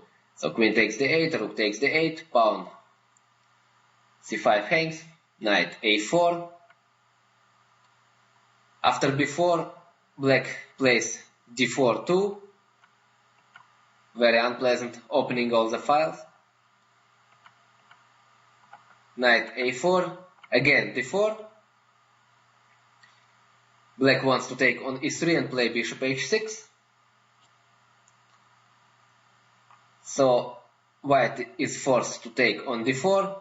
If instead he plays, for example, bishop c4, then take, bishop h6, and if white plays king e2, then bishop h5. If white plays king f2, then rook f8, or rook d2. Rook d2 is even stronger. So in this position, the knight on a4 is terrible. Black pieces are very active, and white is absolutely not prepared for the open play. So bishop c4 doesn't work. Long castle also doesn't work because of bishop h6 with terrific compensation. So taking on d4, rook takes d4. Black wants to win as much time as possible. b3, bishop h6, bishop e2, bishop d2 check, king f1, and short castle. And here we are at the end of the variation. Black has a very good compensation against the knight on a4 is not participating in this game. Black wants to play e4, e3, so his position is very good. If white plays correctly, I guess he will be able to make a draw, but in any case, compensation of black is very good, so this is a position I would play myself. Okay, as you have seen, this is a longer line, but this is also obvious because this is one of the main variations. So we have covered fifth move c5 entirely. We play bishop f5 and knight bd7, and in the next part we will then see what to do against fifth move e3, which is an alternative main line. Okay, I hope you like this analysis, and I will see you in the next clip. So now another main line, d4, d5, c4, c6, knight f3, knight f6, knight c3, a6, e3, b5, and instead of c5 or taking on d5, white can play b3. So now black plays bishop g4. So the idea of including the moves b5 and b3 is that white doesn't play queen b3. If black would play bishop g4 instead of b5, for example. So now there are two moves. White can play h3, or he can play bishop e2. So I will show you in this clip how to play against bishop e2, and in the next one we will analyze h3, which is today maybe the most dangerous line. So bishop e2, e6, short castle, knight bd7, h3, and in this situation black has two possibilities. He can go back to f5, which is also a good move, there is no problem here. But I always played bishop h5, so I will show you this one. There are also no problems in this line, of course. So bishop b2. If white plays knight e5 immediately, black takes on e2, knight takes e2, knight takes e5, knight, d takes e5, knight goes to d7.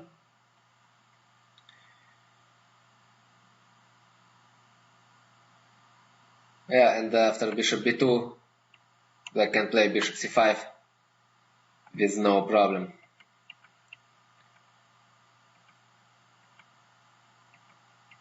So usually white plays bishop b2. Now in such situations it's like a rule that the bishop should stay on d6 to take the control over the square e5. If the bishop goes to e7, then whatever white does, actually black doesn't have any active plan, because his only plan is associated with moves like e5 or c5 or taking on c4 then e5. So in any case the bishop must go to d6. When the bishop goes to d6, however, then there is usually a problem that if the knight goes to e5, then black cannot take this knight. So unfortunately in this situation the knight can go to e5 right away. However, as we will see, this is not much of a problem. Black takes on e2, knight takes e2, so now knight e5 is protected, black cannot take it. And there are two possibilities. A lot of people play queen c7, white takes on d5, c takes d5, rook c1, queen b8, and plays queen b8 and plays this kind of position, which is absolutely fine. It is playable, and I think in the long run black doesn't experience any problems. However, there is a much safer and easier variation, namely b takes c4. It simply takes the pawn, b takes c4, and now small surprise, short castle. So why does it work? After knight c6, black simply plays queen b6, attacking the knight c6 and the bishop b2. White is forced to play c5, queen takes c6, c takes d6, white wants to play bishop a3, so of course we take on d6. And then the next move, black plays knight b6 and knight c4. And as you can see, of course, his position is even slightly better than white. So taking on c6 is not good for white. However, things are not that simple here, because white has also other possibilities. So let me show you what happens then. One interesting and important move is queen a4. Here you really need to know what to do, because pawn c6 hangs. Bishop takes e5 is very strong. D takes e5 and knight e4. And the point is that after queen takes c6, black can play knight d c5 and white is lost, because in the next move black plays rook c8 and wins the queen, and white cannot do anything against it. So this is surprising, but after queen takes c6, white loses. So then queen a4 doesn't make much sense. Another option is rook b1. It makes sense. White wants to play on the b file. Queen c7. Knight takes d7. Knight takes d7. At some point black wants to take on c4 and then to play c5. So white has to play c5 himself. Bishop goes to e7. Bishop c3. Rook f goes to b8. Queen a4. Queen c8, protecting the pawn a6 once again.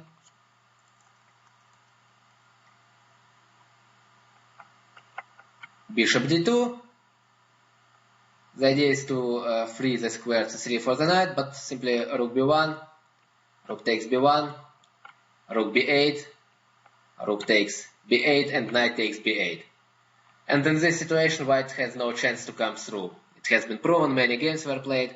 The point is that the bishop d2 is very bad and doesn't do anything. So black can try to play knight d7, e5, or bishop f6, e5, or he can also put the bishop on c7, which is very safe. So absolutely no problem. This position is very safe. Instead of rook b1, there is a move rook c1. Let's see what happens then.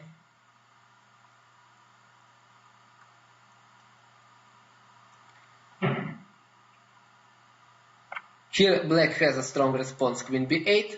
Now bishop b2 hangs and pawn e5 hangs too. After rook b1 we are back into the variation 14th. Rook b1 we can simply play queen c7 if we want. So pawn on c6 cannot be taken because bishop b2 hangs. So after queen b8, white plays knight d3. Black plays knight e4. Rook c2. And black has very strong move knight b6. Exclamation mark. After c5 he plays bishop h2 check, king h1, and knight c4. And it turns out that white cannot catch the bishop h2 by playing g3 because of bishop takes g3. Takes g3, knight takes e3. And the position of black is won. And in the next move the bishop will be able to go back. So bishop c3 for example, and bishop goes to c7, and in the next move black will play e5. Knights on c4 and e4 are very strong. Finally, one of the most popular moves is the move queen c2.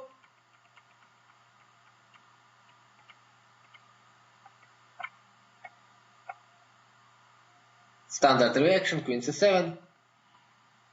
If the knight goes back to d3, then black can simply play rook fb8, for example, like this. He's fine. If instead white takes on d5, of course black takes with a c pawn. Queen takes c7. bishop takes c7. It looks like a little bit dangerous because now white has time and can might create some pressure on the queen side. However, after rook fc1 there is a very strong response, rook fc8. We do not go away with the bishop, we instead put our rook on the c file. Knight f4. After knight c6, bishop d6, black is fine. Also note that after rook c6, bishop takes e5, again black is very good. Rook takes 8, rook takes c8, d takes e5, knight e4. This idea rook c2. So knight f4, knight takes e5, d takes e5, knight d7, knight d3, and bishop b6. This is also a standard move. In such a pawn structure, it's usually very important to have control over the square d4. So in this case, black takes it and his position becomes good. So as you have seen, this variation is not dangerous at all, but important thing is to know this idea with b takes c4 and short castle, this pawn sacrifice on c6. If you don't know it, if you play another position with queen c7 and queen b8, then it is okay, but it is dangerous. So better stay with this one. Okay, so I think this is everything about move bishop e2, and in the next section I will show you what to play against h3, and as I said, this might be the most dangerous line in today's theory. Alright, I'll see you later then. Alright, so we are coming to the end of knight f3, knight c3 position, and we will analyze now the most important variation as of today. I must warn you, this will be a lot of theory, but this is unavoidable, because positions that you will have to play, they are very risky, so you need to know a lot. So d4, d5, c4, c6, knight f3, knight f6. Later we will have to look also at the move e3, but for now knight c3, a6, and e3 in move number 5. So b5. In the last part we looked what happens after c takes d5 or c5, and also what happens after b3, bishop g4, bishop e2. Now we have to look what happens if white plays h3. The problem with this move is that black cannot really play bishop h5, because after g4, bishop g6, knight e5, the position of white is better. Black has problems with developing his knight from b8, because pawn c6 hangs, and in addition white wants to play h4, h5, which is very unpleasant. So after h3, black is forced to take on f3. White has two possibilities how to take, with a queen or with a pawn. I will briefly show you what to do if white takes with a pawn, because this is not dangerous. Much more dangerous is taking on f3 with a queen. So g takes f3.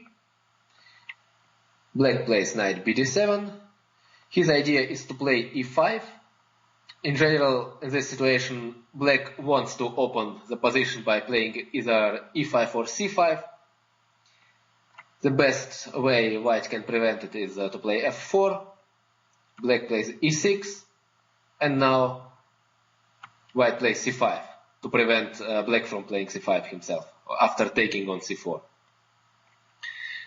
So this position is very closed, and all you need is just to know how to put your pieces in the right way. So you start with the move bishop e7, white plays bishop d3, black plays g6, not to allow white to play f5 at some point, immediately or later. Now, note that whenever white plays a4, black can win a tempo by playing b4, attacking the knight. Knight goes to e2, and then a5. And black closed everything. White has nowhere to come through. It is impossible to break through this position. So for this reason, what happens pretty often is that white plays knight e2 first. It happens immediately or after queen c2. After queen c2, good idea is to put your queen to b8, with the idea to play a5 in the next move, so that white doesn't have any possibility to sacrifice a piece on b5. I don't say that after a5 knight takes b5 is very dangerous, but still it is an opportunity. Bishop takes b5, and because the position is closed, and white has two bishops and 2 pawns on the queen side, it can become unpleasant. So if you can avoid it, then why not? So queen b8. Again, after a4, black plays b4, knight goes to e2 and a5. So white plays knight e2 immediately, and here is a very important moment. Black has to play a5. This is actually the only move you need really to know, and the idea you need to know in this position. The point is that if, for example, black plays knight h5 instead, then white can play a4. So now he wants to open the files. A file, and if black plays b4 now, with the idea to play a5 in the next move, then white plays a5. And here the position of black is lost. Whatever he does, f5 or so, rook, and so first bishop goes to d2, knight f6, and rook a4.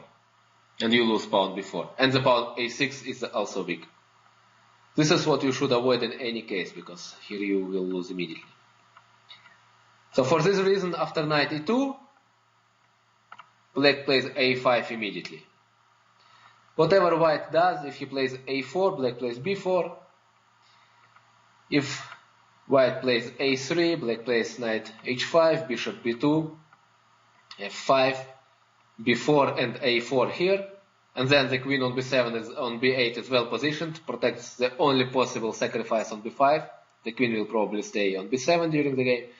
The second knight goes to f6, and there is no way white can break through this position. If he attempts too much and tries to sacrifice something, it's black who will win.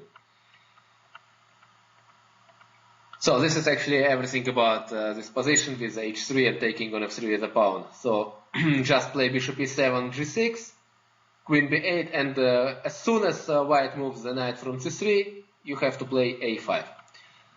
Also in this position, if knight goes to e2 immediately, then you play a5. You don't allow white to play a4 and to open the position. Okay, that's it about the g takes f3. Now let's go and see what happens after queen takes f3. So here we are. After it took long time for white to show how to play against e5, which was considered main line. D takes e5, bishop b4, and so on. After all, the analysis have shown that this continuation is good for white. So now black has to play e6. White plays bishop d3. And the main trouble here is that the pawn is already on b5, which means that if black plays slowly, like bishop d6, short castle, then white can play e4, d takes e4, knight takes e4, knight takes e4, queen takes e4, g6, bishop h6, rook e8, and now maybe even a4, exercising terrible pressure on the position of black. If the pawn would stay on b7, this position would be equal. But because the pawn is already on b5, it means that pawn c6 is weak, and the pawn b5 itself is also weak. So, which means that black has to find some kind of counterplay, and he has to find it very quickly.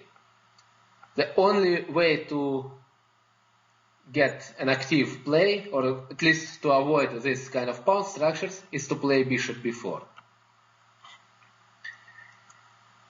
This move by itself doesn't look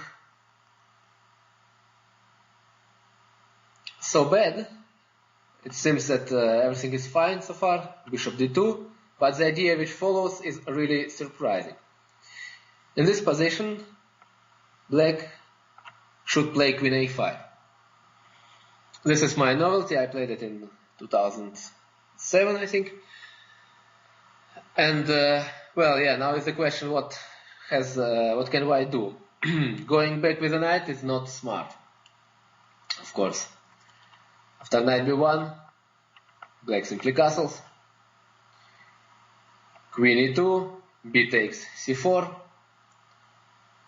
b takes c4, d takes c4, bishop takes c4 and c5.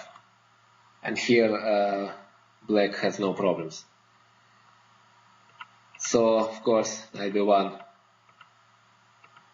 cannot prove us wrong playing queen e5. So rook c1 is the only possible move. So, and the point of the whole thing now is that black doesn't take on c4, he doesn't castle, he doesn't try to develop himself. Instead, he takes on c3 immediately. White has two possibilities to take, with a bishop or with a rook. In both cases, whatever happens, black breaks all laws of chess and captures the pawn on a2. So let's see what happens after bishop takes c3. Queen takes a2. It looks terrible, I agree, but it is playable. I want to take on b3, or to take on c4 twice.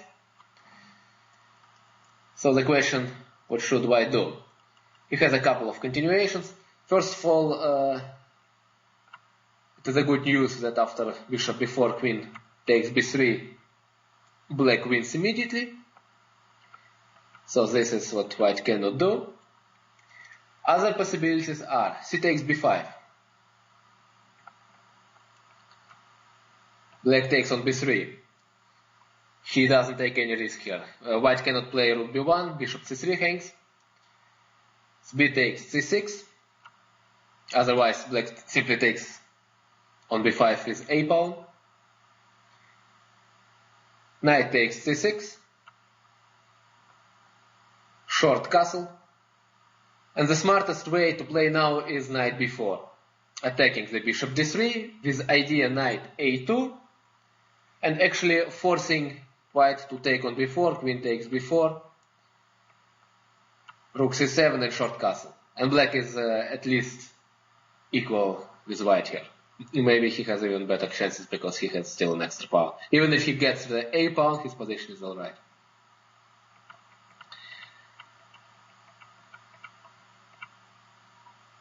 So this is the move c takes b5. Next, let's see what happens after c takes d5. Here things get more complicated. You cannot take on d5 with a c pawn because of bishop b4. So now rook c8 is a terrible threat. So if you cannot take with a c pawn and you don't want to take with e pawn because then your king will become weak, so you take with a knight. White has three possibilities: queen d1, short castle, and bishop d2. After bishop d2, black takes on b3, bishop b4, short castle,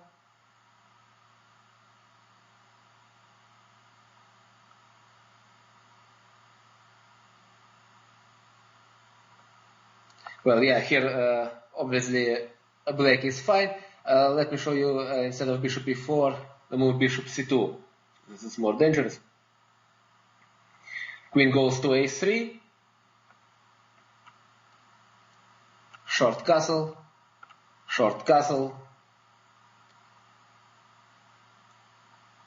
rook a1, and queen shouldn't go to b2 because of rook f1. The queen can be in danger here. Instead, the queen goes simply to e7, and afterwards, if white plays e4, the knight can go to f6. e5, knight d5. It is absolutely sure that white has some compensation. However, black has 2 pawns. 2 pawns are really a lot because white doesn't have any immediate threats. The next move, the knight will go to d7, and black will start trying to play c5. I don't think that white can create really dangerous attack here, but probably he can equalize by doubling his rooks on the a file, getting the a pawn, and then in the endgame, I think the both sides have equal chances.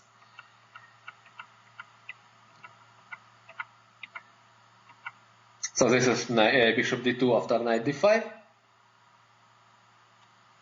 If instead white plays short castle, then queen takes b3, bishop c3 hangs, it cannot go away because bishop d3 hangs, so bishop e4 is the only move.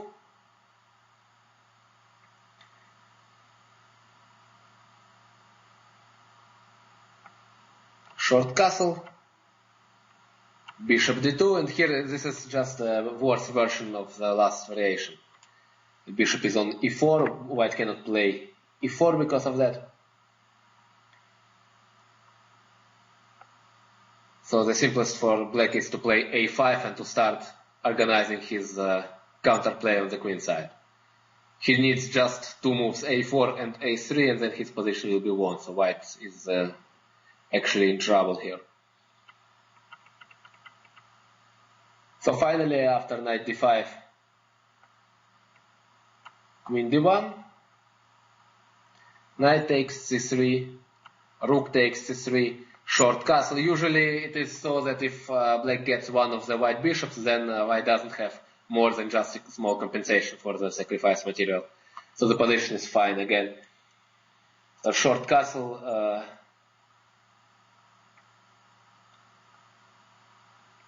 short castles, black plays a5, and again, well, yeah, the knight stays on b8, but it protects the only weakness, c6, and the rook from a8 will participate in the game after black plays a4. So I think this position was about equality.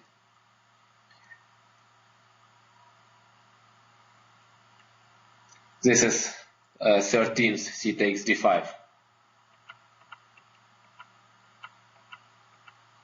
So in general, the idea of black is, in this situation, to capture as many pawns as possible on the queen side and then to try to keep his position because he has a very solid pawn structure.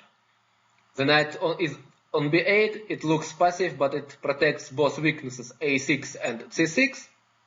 And besides, the white-black squared bishop, it looks good, but it has nothing to do yet. So it makes sense. The whole variation makes a lot of sense.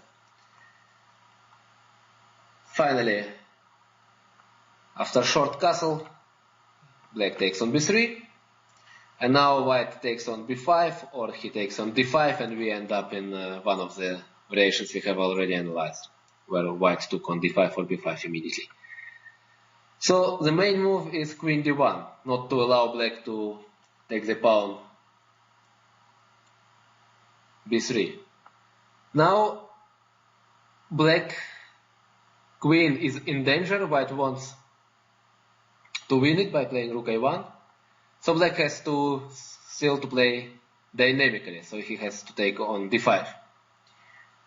This on c4. D takes c4, b takes c4. It's obvious that rook a1 doesn't work now anymore because of queen takes b3, bishop c3 hangs, and queens get exchanged.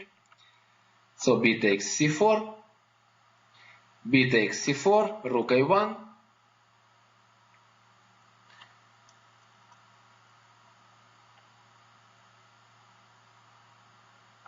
black plays queen b3, queen takes b3, c takes b3, and here we are in one of the main positions of this whole variation. Yes, it starts by move number 16, but this is how it is in today's theory. White has two moves, rook a3 or king d2. King d2 has the idea to play rook b1 and then take on b3 with the second rook and activate all the pieces. So what black wants here is to get rid of all his pawns on the queen side and just to exchange all three against the pawn d4. Then he will be fine, because on one side two knights are not worse than two bishops. So he simply plays c5, a very strong move. Now, after rook h b1, obviously black takes on d4, bishop takes d4, short castle, rook takes b3, knight c6, bishop c3, rook fd8, white cannot take on a6, king e2, a5, so now black keeps playing, rook b5 and knight d5.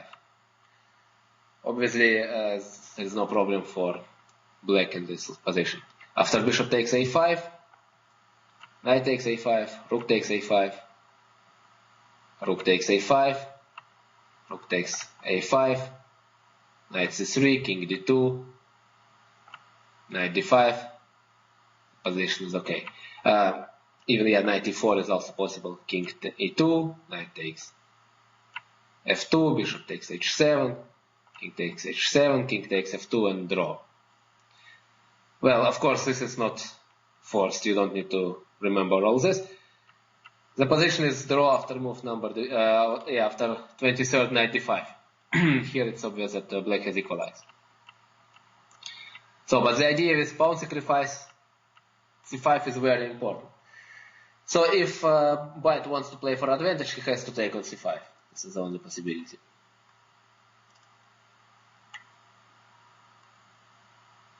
Black plays knight bd7. Again, his idea is to capture this pawn. Rook a5, rook c8, rook b1. Instead of rook b1, if white takes on a6 with rook, then knight takes c5, bishop b5, king goes to f8. This is important, that the king goes to f8, not to e7. Because after king e7, white has rook a7 check. After this one, there is rook a7, which is unpleasant. So simply king f8, bishop b4, knight f e4 check, king goes to e2, and now, since we have to bring the rook h8 into the game, now king e7. The difference is that after rook a7, king can go to f6. And black is fine. So he wants to play b2 or knight d6. His position is good. Or rook d8 is also a possibility.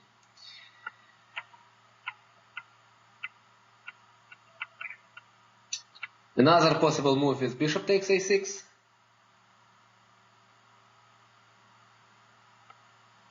Knight e4 check. King c1, rook c5, and obviously black has no problems. Rook takes c5, knight d takes c5, bishop takes g7, rook g8, bishop b5, king e7, and afterwards black will capture the pawn on g2 and have almost one position. So white has to take care too. This is not just so that white can do whatever he wants. The position of white is also dangerous because he sacrificed 2 pawns. So this is a lot, and we are already in the endgame. So c5 d takes c5, knight bd7.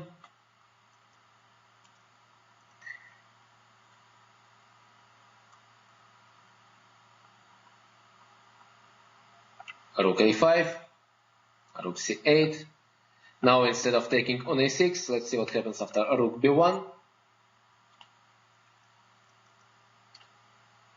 The easiest way is to castle short, bishop b4, rook fd8. The idea is to play knight e5, king e2. There is a trick. After rook takes b3, black can take on c5. Bishop takes c5 and knight e4, and again black is better. So king e2.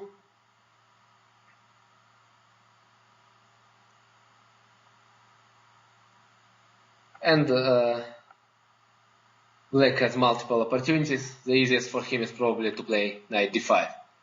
The point is that the bishop cannot go to a3 because of knight c3, and if white takes on b3, then black has a choice between rook b8 or simply knight b4, rook takes b4, and knight c5 with advantage.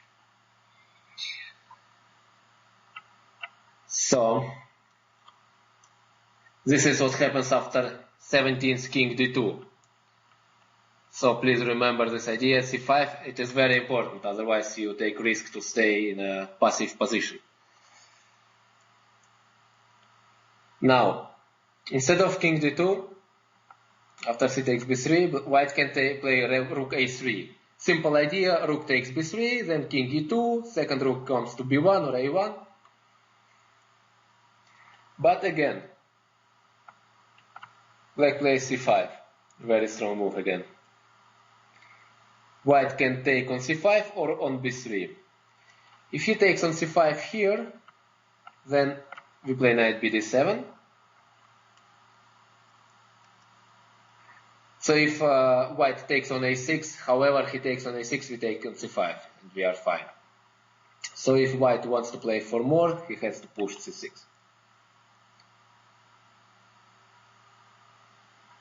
Knight c5, king e2,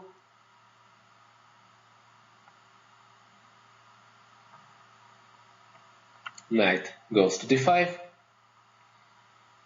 bishop takes g7, rook g8, bishop has to go to b2, rook takes g2, bishop b1, otherwise black would take on d3 and take on f2, or first take on f2 and then take on d3. So as you can see, the knights c5 and d5 are very strong, and it's actually black who is playing for an advantage in this situation. So simply rook c8, rook c1,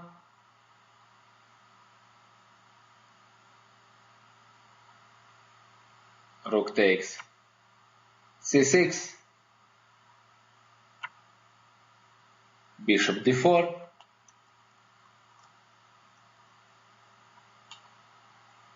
now a very strong move, rook g5. If white takes on c5 with a rook, then we can take and play knight c3, and take on c3 or on c5 or on b1.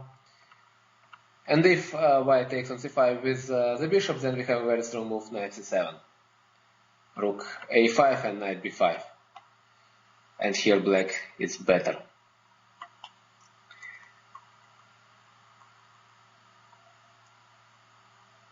So which means that after 18th d takes c5, black doesn't have much risk in the position. So white should take on b3. Then c takes d4, bishop takes d4, knight c6, bishop c5, king d7. Now, after rook b7, there is another trick, king c8, forcing rook to go back, because after rook f7, knight e5, black wins 2 pieces, not just one, on d3 and on c5. Rook b7 doesn't work, white has to bring his rook h1 into the game. So king e2, but here already rook h goes to b8, rook h b1, rook takes b3, rook takes b3, king c7, and equality. Of course, it is also not dangerous if white takes on b8, rook takes b8, bishop takes a6, because rook b2 check. And again, it's rather black who has chances for advantage because of initiative. The two bishops are not as strong in such kind of situation as they are when we play on both sides of the board.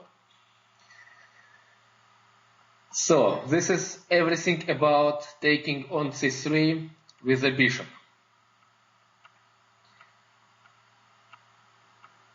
Before continuing to look this variation, I suggest you to go to the very beginning and to repeat all these variations again, because this is really important that you remember them. Here we are. So we said after bishop takes c3, queen a2, queen d1, d takes c4, b takes c4, b takes c4, and then after rook a1, queen b3. After queen exchange, this endgame that I have shown you. Okay. Now rook takes c3. Well, white wants to play rook c2 to attack the queen. Queen will have to go back. The pawn a2 is protected. So the only variation where it makes sense what black did is to take on a2 immediately. So now white plays queen d1, short castle, short castle. If instead white decides to take on d5, black takes with the pawn e6, and after short castle he plays knight e4. Bishop takes e4, d takes e4, rook c1 with the idea to play rook a1, but queen a3. So, and if white plays b4, then queen goes to a2, and then the next move back to e6. And this position is fine. Again, the rook will go to a7, then to d7 and d5, and the knight on b8 protects both pawns c6 and a6. And the bishop on d2 is actually not much better than the knight b8. They both don't do much. So taking on d5 is not good. Short castle is the principal move. White has to take care. I'm sorry, black has to take care. Knight bd7 is the strongest.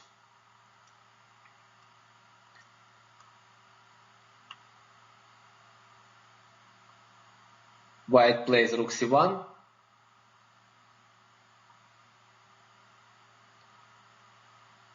If instead white takes on b5, then c takes b5. Queen a1. Now don't take in temptation to take on d2 because of rook d1, and black is lost. So queen takes a1, rook takes a1,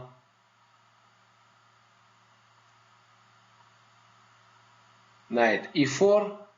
It's always very important to get rid of one of white bishops. If white can keep both bishops on board, it might be somehow dangerous. But if you can exchange one of them, then you are on the safe side. Bishop takes e4, d takes e4, rook c6, knight f6. Don't think about protecting pawns. Rook takes a6, rook takes a6, rook takes a6. So now, however, of course, you have to take care that you don't lose also the second pawn, b5. So you will simply play rook b8, bishop b4, and knight d5. The knight gets this wonderful square. Bishop d6, rook d8, bishop c5. You can play rook b8 if you want. You can also play h5, which is also a good idea. If white plays rook a7, you can play rook b8. After rook a5, you also play rook b8, and again you are fine. King h2, you simply go with g5. And then your king goes to g7, g6. This is how this position is played. So let's return to move number 15. Of course, I must say that white has multiple possibilities. He can also play less, not such strong moves. There are also other possibilities where he just plays slowly. But if white doesn't act quickly, then black doesn't need to worry. So black can worry only if white tries to play for win right away. So another important possibility is rook a1. Rook c1 with idea rook a1. Playing c5 doesn't bring much because of two reasons. First of all, if black needs, he can play b4. But which is more important, he can simply play knight e4. So rook hangs and white is forced to take on e4, d takes e4, and now white will not get the queen, because without the bishop it's impossible to win this queen. After rook c1, you can play a5 or knight f6. Let's say a5, rook a1, queen b2, and there is no way how you could really win the black queen. If the queen goes from d1, you can take the pawn b3. After rook takes a5, rook takes a5, bishop takes a5, rook a8, of course it's again only black who can play for win here. Knight goes to f6, then to d5, and he has control over a5. So c5 is too slow. That's why rook c1 is the strongest move. Well, now white would like to play c5 with idea rook a1, so black needs to do something, and the best for him is to try to open the position as much as possible. So d takes c4, b takes c4, and now strong move queen a3, attacking bishop d3, and the queen escapes back. After queen c2, queen goes to d6. Rook fd1, nothing brings the move e4, queen takes d4, bishop e3, queen d6, and white is worse. After bishop c3, also queen d6, or queen c5, maybe queen c5 is stronger. So e4 doesn't work, which means that white should now play for a long-term initiative, rook fd1, but black simply plays rook fc8,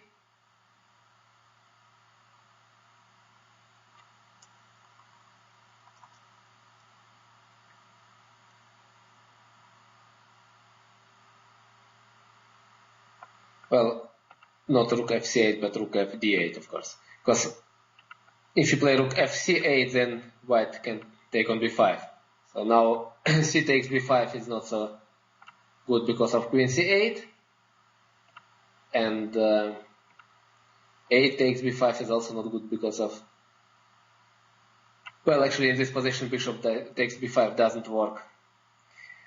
But still, c takes b5, queen takes c8, rook takes c8, rook takes c8, knight f8, and then black can play knight 6 to d7. So in this situation it works well, but in long term at some point white could have the sacrifice, which is really not necessary, so rook fd8 is slightly better. Then if you want to play g6 or h6 and then rook c8, probably already another rook. So, okay, so this concludes the variation with rook takes c3. Actually, it also concludes this the whole variation with queen takes f3. So I want to go back and to emphasize the most important idea here. So here we are, white takes on f3 with the queen, black plays e6, white plays bishop d3, and as I said, if black doesn't play dynamically, this pawn structure is bad for him without white squared bishop, because white can play e4 and he will have a great position. So for this reason, black has to play dynamically, bishop b4, attacking the knight c3, bishop d2, queen a5, rook c1, and black has to take on c3, and whatever white does, black takes the pawn on a2. After bishop takes c3, or after rook takes c3. And the idea of black afterwards is to exchange as many pawns as possible on the queen side to simplify the position. It's very important to know that black should try to exchange one knight against one of white bishops, and also black has to take care of his queen. This is the biggest danger for him in this position. Not the king, but the queen. Alright, I hope you will be able to study this line successfully. It requires a lot of memorizing, so probably you will need to go over these variations twice or even 3 times. But once you are done with it, if you remember all this, you will be fine. And this is considered to be the most dangerous line in Slave with force A6 as of today. Alright, so we are done with the position knight f3, knight c3. It is this one. And in the next part of DVD, we will move towards the variation e3, a6, and bishop d3, where white wants to put his knight on d2. Okay, I will see you in the next section then.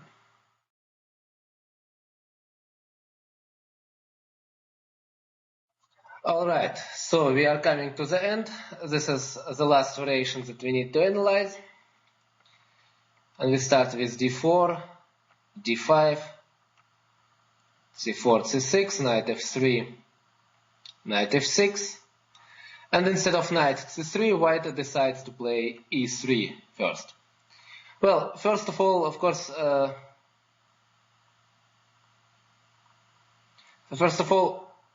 there is no real need here to play a6 because there are also many other good continuations like bishop f5 and bishop g4, which are very solid. So a6, particular use of move a6 is against knight c3 variation, where you cannot really play bishop f5 and this kind of slave. I mean, you can, but it is a different story. But still, a6 is good also in this position. So after knight c3, we end up in the previous variations. We play b5 and so on. So the question is, what do we do if white plays bishop d3? This is the main line of knight f3, e3 variation. So as usually, bishop g4. Here it is not good to play b5. If you play b5, white can take on d5, c takes d5, and play knight d2. And here the knight goes to b3 and c5, and this is really unpleasant. This is what you should avoid, because here white gets strategical advantage. So you don't play b5, but you simply play bishop g4. White has 3 moves. If he plays queen b3, you take on f3. Now g takes f3. Queen takes b7 is not good. Black takes on g2. Rook g1. D takes c4. Rook takes g2. After bishop takes c4, black has moved bishop d5. Bishop d5, knight takes d5, queen takes a8, and queen c7, with idea knight b6, and black wins.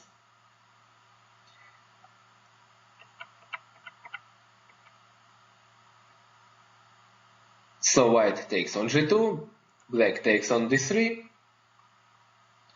queen takes a8, and again queen c7, with the same idea. Knight d5 and knight b6, or knight d7 and knight b6. And again, the position of black here is also better. White doesn't have a good way to play against all this. So his queen gets lost at some point. So for this reason, queen takes b7 is not good. White has to take on f3. But then black can play queen c7. Knight c3, e6, bishop d2, and now the simplest is to take on c4, bishop takes c4 and c5, with idea taking on d4, and after c takes d4, black can choose between bishop takes c5 or knight d7, and knight takes c5. So bishop takes c5 or knight b7. Both moves are good.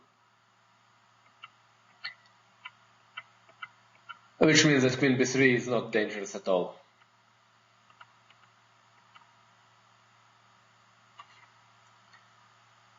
Another possibility is h3, but here black can easily go to h5, because after g4 he plays bishop g6 and the bishop gets exchanged. So the bishop is already on d3, so black doesn't have this problem. If white plays knight e5, he can simply take on d3.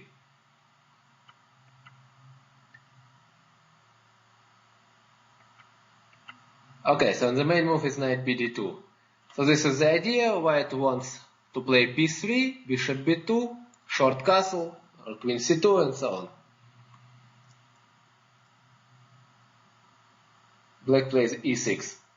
Now there are two principally different continuations. One is where white plays b3, bishop b2, queen c2 immediately, and the second one is when white castles short. Let's see what is the difference. So b3, knight bd7, queen c2. It doesn't actually matter, or bishop b2. In both cases, black, well, let me show the queen c2 first. Queen c2, then black takes on f3. Immediately, white takes on f3, and black gives check on b4. Now, if white plays king e2, which was played once in the game, then black can simply go back to d6, and then the next move he wants to play e5, open the position, and after bishop b2, rook c8. Again, with the idea c5 now, opening the position this way. So this is a drawback of queen c2. That's why bishop b2 is slightly better.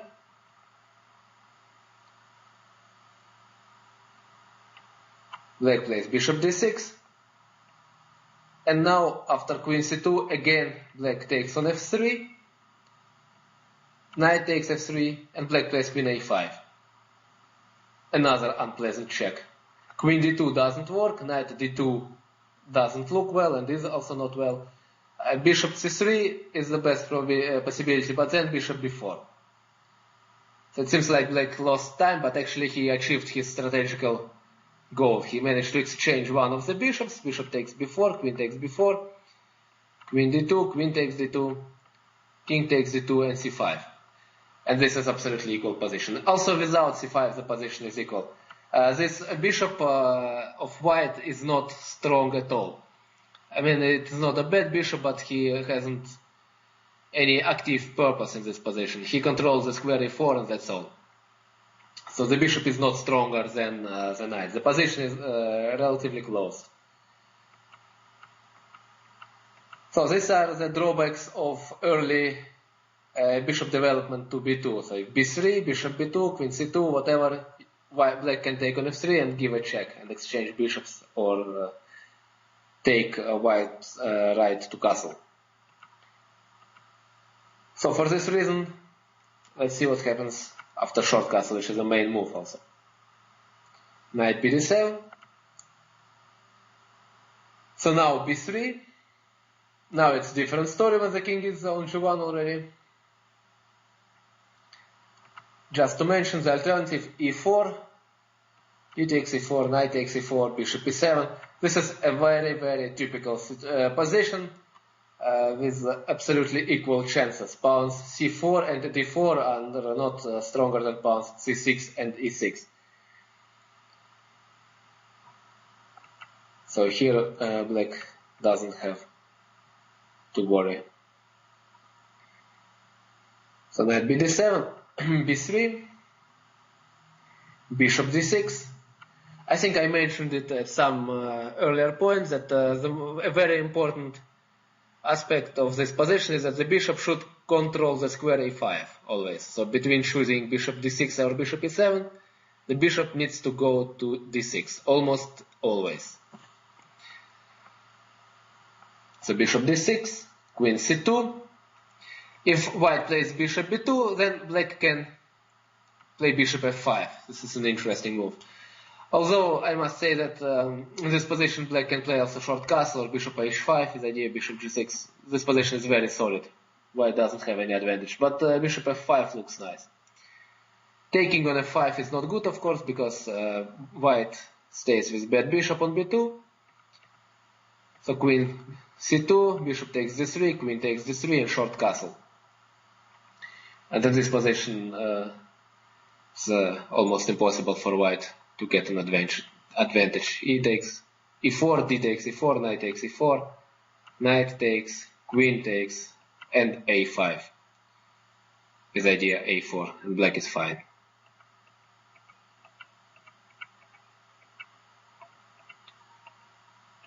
So instead of bishop d2, queen c2 is more often played to avoid black from playing bishop f5. But then black plays bishop h5. Same idea again, black wants to exchange the white squared bishops. Bishop b2, bishop g6, bishop takes g6. At least white makes the pawn structure of black on the king side look worse. Because if he plays e4, then the position really simplifies too much. Everything takes on e4, bishop takes e4, queen takes e4, knight goes to f6, queen goes back to c2 and short castle. And here black has no problems. He simply plays a5, a4. He can also play a rook e8, bishop f8, and so on. So bishop takes g6, h takes g6. Now I don't think that white can play e4 because of knight takes e4, knight takes e4. And now it seems to me that a bishop h2 is very strong. Knight takes h2, queen h4. After knight d6, king goes to f8. Whatever white does, rook e1, queen takes h2, and queen takes d6. And black is won.